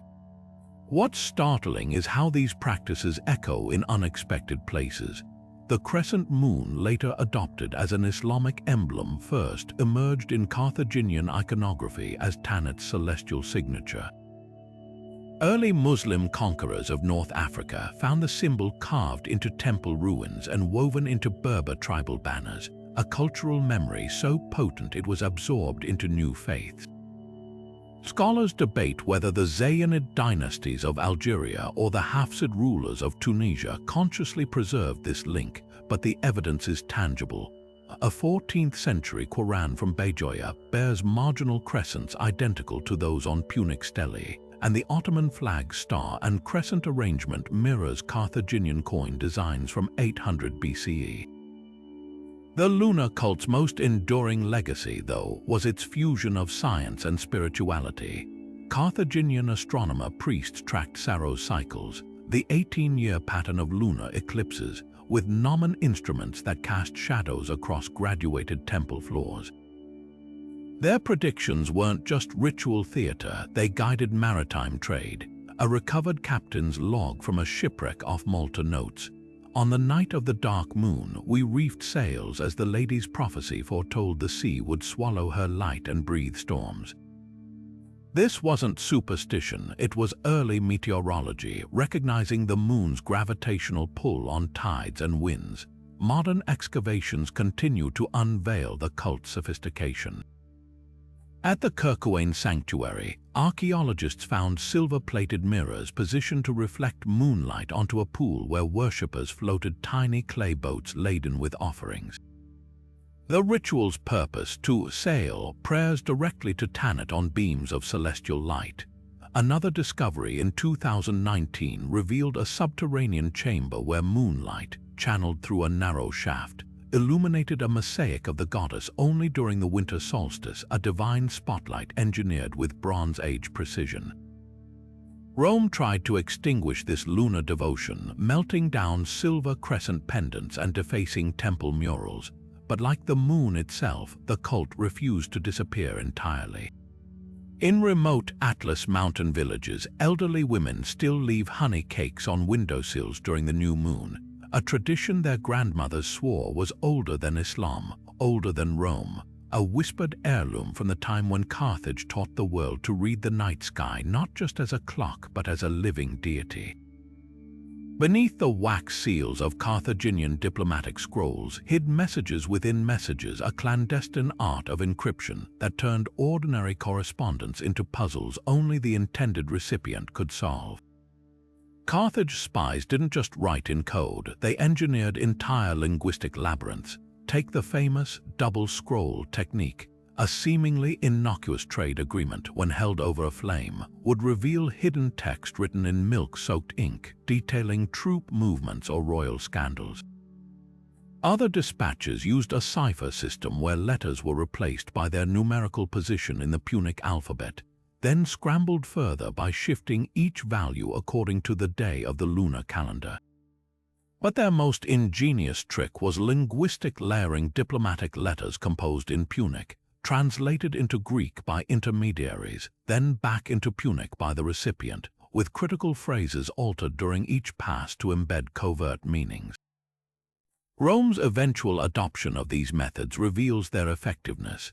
After intercepting Carthaginian spies during the Sicilian Wars, Roman generals were stunned by scrolls that appeared to discuss olive oil shipments until a defector showed how heating the papyrus unveiled battle plans. The Carthaginian cipher, as Roman intelligence dubbed it, became the backbone of their own spy networks. Julius Caesar's later shift cipher was a crude imitation by comparison, lacking Carthage's multilayered deception. Multilingualism was the Carthaginians' ultimate cryptographic weapon. Their mercantile empire bred diplomats fluent in Etruscan, Libyan, Greek, and Celtic, allowing them to craft messages where each paragraph switched languages mid-thought.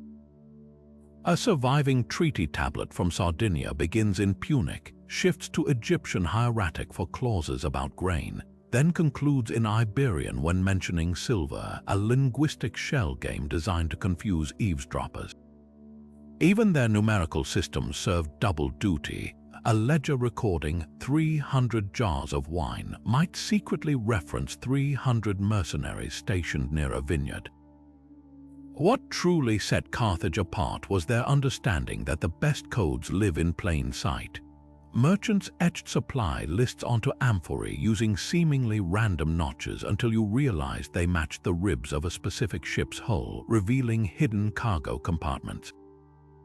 Naval commanders signaled with sail patterns that mimicked fishing fleets' mundane movements while conveying attack coordinates.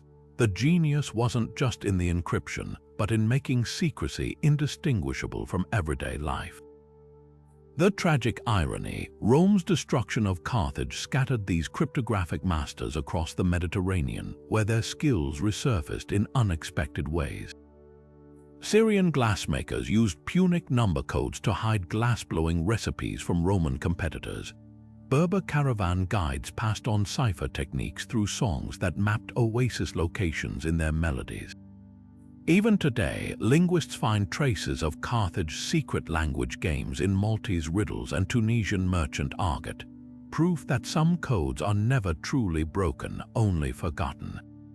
From the turquoise waters of Carthage harbors rose shapes that defied nature, perfectly circular islands, their geometric precision a silent testament to one of antiquity's boldest engineering gambits.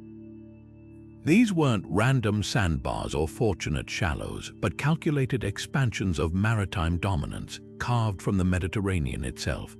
The Chthon's central island alone spanned 150 Punic feet across, its edges lined with dry docks that could swallow warships whole for repairs beneath camouflaged roofs. But the true stroke of genius lay beneath the surface.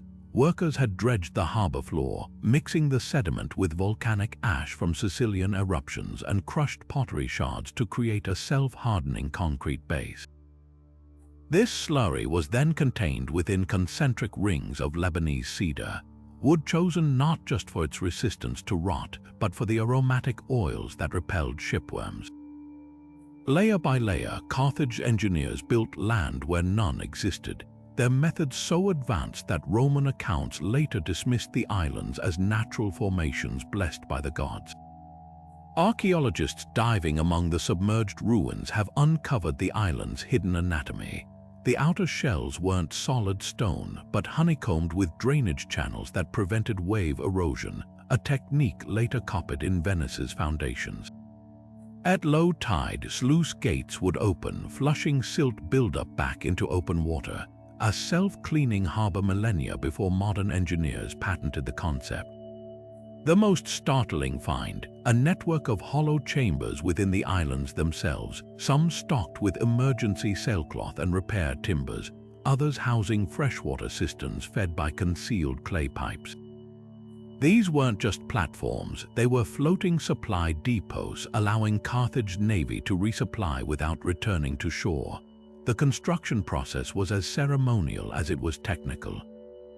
Ancient texts describe teams of laborers singing rhythmic chants as they worked, their cadence matching the pounding of wooden pilings, an early form of quality control ensuring even compaction.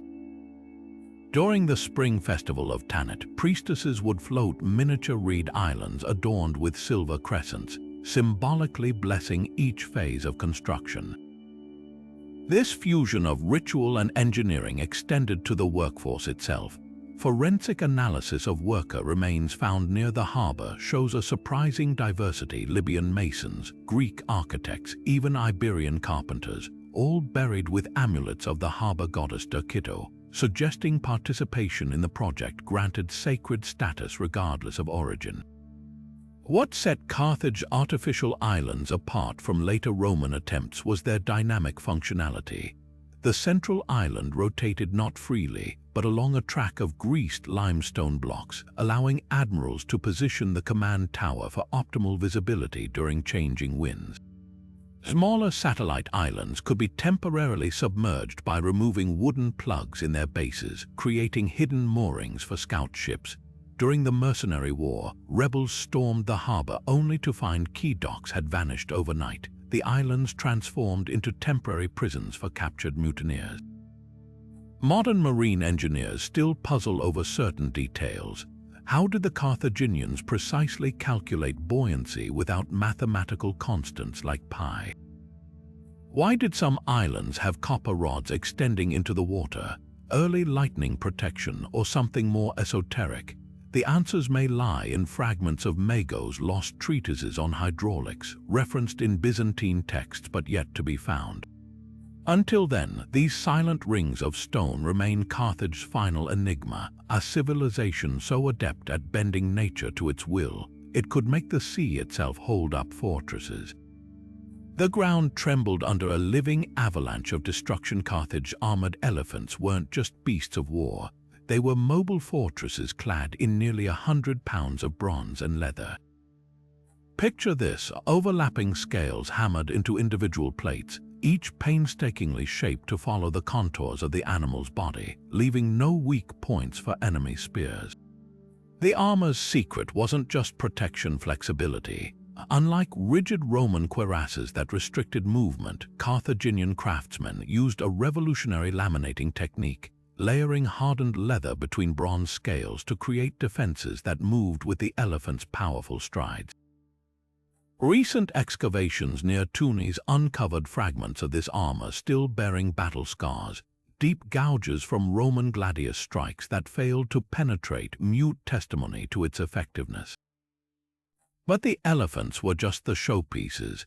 Carthage's Numidian cavalry rode into battle atop horses draped in scale mail so lightweight it seemed to ripple like water.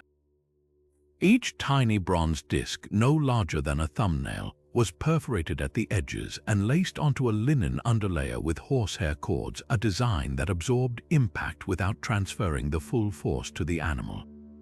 Museum conservators handling these relics marvel at their ingenuity. The scales overlap in a gradient, thicker over the chest and flanks, thinner near the legs to preserve mobility. Some recovered pieces even show traces of vermilion dye, suggesting squadrons were color-coded for battlefield coordination. The real breakthrough, though, was in the armor's modularity. Elephants wore detachable headpieces with articulated trunk guards that could be lifted during marches to prevent overheating. Horses' flank armor hung from adjustable leather straps, allowing quick removal if a mount was injured. This wasn't just metal slapped onto animals, it was ergonomic engineering tailored to biological needs. Ancient training manuals describe how Carthaginian handlers acclimated beasts to their armor gradually, starting with padded cloth before introducing metal components over weeks, ensuring the animals associated the weight with safety rather than distress. Battlefield tactics exploited every advantage this armor provided. At the Trebia River, Hannibal's elephants advanced with their heads lowered, bronze forehead plates deflecting Roman javelins like living battering rams. The Numidian cavalry, meanwhile, perfected hit-and-run maneuvers where their armored mounts could shrug off stray arrows while outflanking heavier Roman horses. Remarkably, some horse armor incorporated textile layers soaked in vinegar and salt, a primitive antiballistic treatment that helped neutralize the penetrating power of iron-tipped projectiles. Yet the armor's greatest strength became its fatal weakness at Zama. When Scipio Africanus ordered his troops to part ranks, the panicked elephants, burdened by their own protection, became disoriented in the sudden open space, many trampling Carthaginian lines instead of Roman ones. The very innovation that made them unstoppable in closed formations now rendered them liabilities. Archaeologists examining Zama's battlefield have found twisted bronze scales far from elephant remains, evidence that desperate handlers stripped armor mid-chaos to lighten their beasts' loads. The legacy of Carthage's animal armor endures in unexpected places. Medieval European bards sang of Carthaginian scales when describing mythical beast riders, while Byzantine horse armor from the 10th century shows clear Punic influences in its layered construction. Modern veterinary studies even credit Carthaginian designs with inspiring contemporary animal protective gear, from police horses' riot armor to elephant pads used in wildlife sanctuaries. The silent lesson of these ancient craftsmen resonates across millennia. True mastery lies not in dominating nature, but in collaborating with it, forging defenses that honor both the warrior and the beast. Flames clawed at the night sky over Biasa Hill as Carthage's last defenders turned their sacred citadel into a funeral pyre. This wasn't just a battle. It was a ritual of defiance where 600 Carthaginian loyalists, outnumbered 50 to 1, turned every stone and staircase into a weapon. The Romans had breached the outer walls after a 6-day siege, expecting surrender. Instead, they found streets barricaded with molten lead poured between paving stones, forcing legionnaires to advance single file under a hail of roof tiles hurled by women and children perched atop buildings.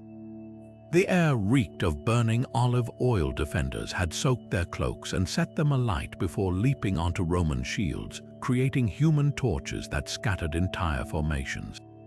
At the summit, Carthage's final act unfolded with chilling precision.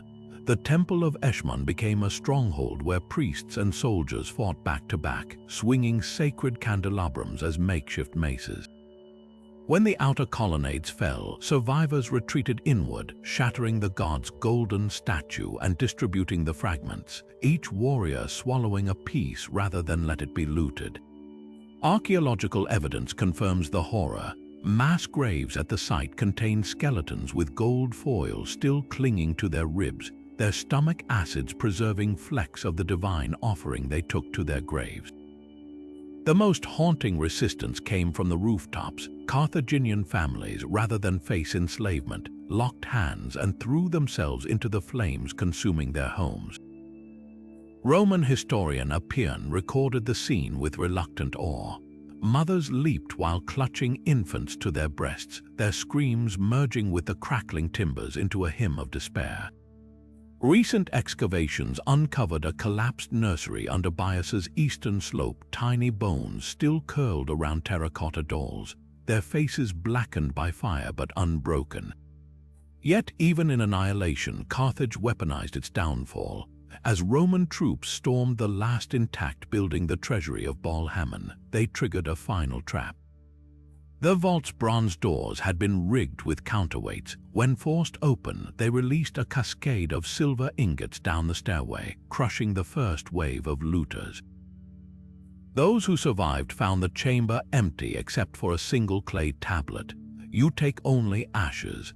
The real treasure, scrolls containing centuries of maritime routes, alloy formulas, and astronomical charts, had been reduced to cinders in a hidden basement furnace, its heat so intense it vitrified the surrounding stone. What makes Bias's last stand extraordinary isn't the bloodshed, but the calculus behind it. Every action, from the strategic fires funneling Romans into kill zones to the timed collapse of siege tunnels beneath the Senate House, was orchestrated to maximize Roman losses. Even the suicide served a military purpose. By denying Scipio the propaganda of paraded prisoners, Carthage's doom became a cautionary tale about the price of conquest. Modern forensic archaeologists have mapped the battle's final minutes through blood spatter on temple walls and the distribution of arrowheads, revealing how defenders deliberately lured Romans into crossfire zones before triggering ceiling collapses. By dawn, nothing moved on Biasa but smoke and scavengers, yet in a bitter twist, Rome's victory proved hollow. The same legionnaires who boasted of erasing Carthage would spend the next century adopting its innovations, from sewer designs to naval tactics. The suicide of a civilization became the blueprint for an empire, its echoes reverberating in the very language of the conquerors. Latin absorbed Punic words for harbor engineering, celestial navigation, even types of ship rigging. When the ashes cooled, all that remained was a lesson the victors never admitted they'd learned, that some defeats outlast the battles that birthed them, and some fires never truly die. Carthage's legacy isn't just a footnote in Rome's triumph. It's a blueprint for how innovation thrives in the shadows of history. These 30 practices didn't merely sustain an empire. They quietly revolutionized warfare, redefined global trade, and sculpted cultural norms that outlasted their creators. Imagine a world where naval battles were decided not by brute force, but by submerged chains and floating firepots, where economic dominance hinged on silent trades and encrypted contracts, not just swords and spears. Carthage engineers turned harbors into geometric fortresses. Their merchants weaponized olive oil and purple dye, and their generals proved that the most devastating retreats could be feints leading to annihilation. This wasn't just a civilization, it was a laboratory of human ingenuity, one that dared to cross the Alps with elephants and the Atlantic with star charts while Rome was still debating sewer designs. The ripple effects are everywhere if you know where to look. Modern cities owe their grid layouts to Carthage's obsessive urban planning, just as multinational corporations unconsciously mimic its trade monopolies. The concept of limited liability, Carthaginian ship captains pioneered it by spreading risk across investor networks. Even our fascination with coded messages traces back to Punic spies who embedded secrets in plain sight. Yet history's greatest irony is how thoroughly Rome absorbed and erased these innovations, claiming them as its own while burning their origins. The naval tactics that won the Punic Wars, the agricultural techniques that fed the legions, even the bureaucratic systems that administered provinces, all were Carthaginian inventions repackaged under Roman seals. What's most startling isn't how much Carthage achieved, but how much we've forgotten. Their lunar calendars predicted eclipses with precision. Their doctors performed cataract surgery millennia before it was discovered, and their women wielded economic power that would scandalize medieval Europe. This wasn't a backward society crushed by a superior force. It was a peerless innovator undone by geopolitical gambles. The real lesson of Carthage isn't about who won the wars, but how many ideas survived them. From the silent trade rituals of Saharan markets to the crescent moons on modern flags, their ghost lingers in plain sight. So the next time you sprinkle salt on your food, remember, the myth of salted earth was Rome's propaganda, but Carthage's true legacy is far harder to erase. It's in the whiskey you drink, aged in oak barrels, a Punic preservation method, the glass windows you peer through perfected by their artisans, and the very concept of supply chains they mastered. History may be written by the victors, but progress is built by the vanquished. Now it's your turn. Which of these 30 practices reshaped your view of Carthage? Was it the mercenary armies that nearly toppled Rome, or the artificial islands that defied nature? The silent trade without words, or the encrypted scrolls that fooled empires? Drop your thoughts below, because some conversations deserve to outlast the room.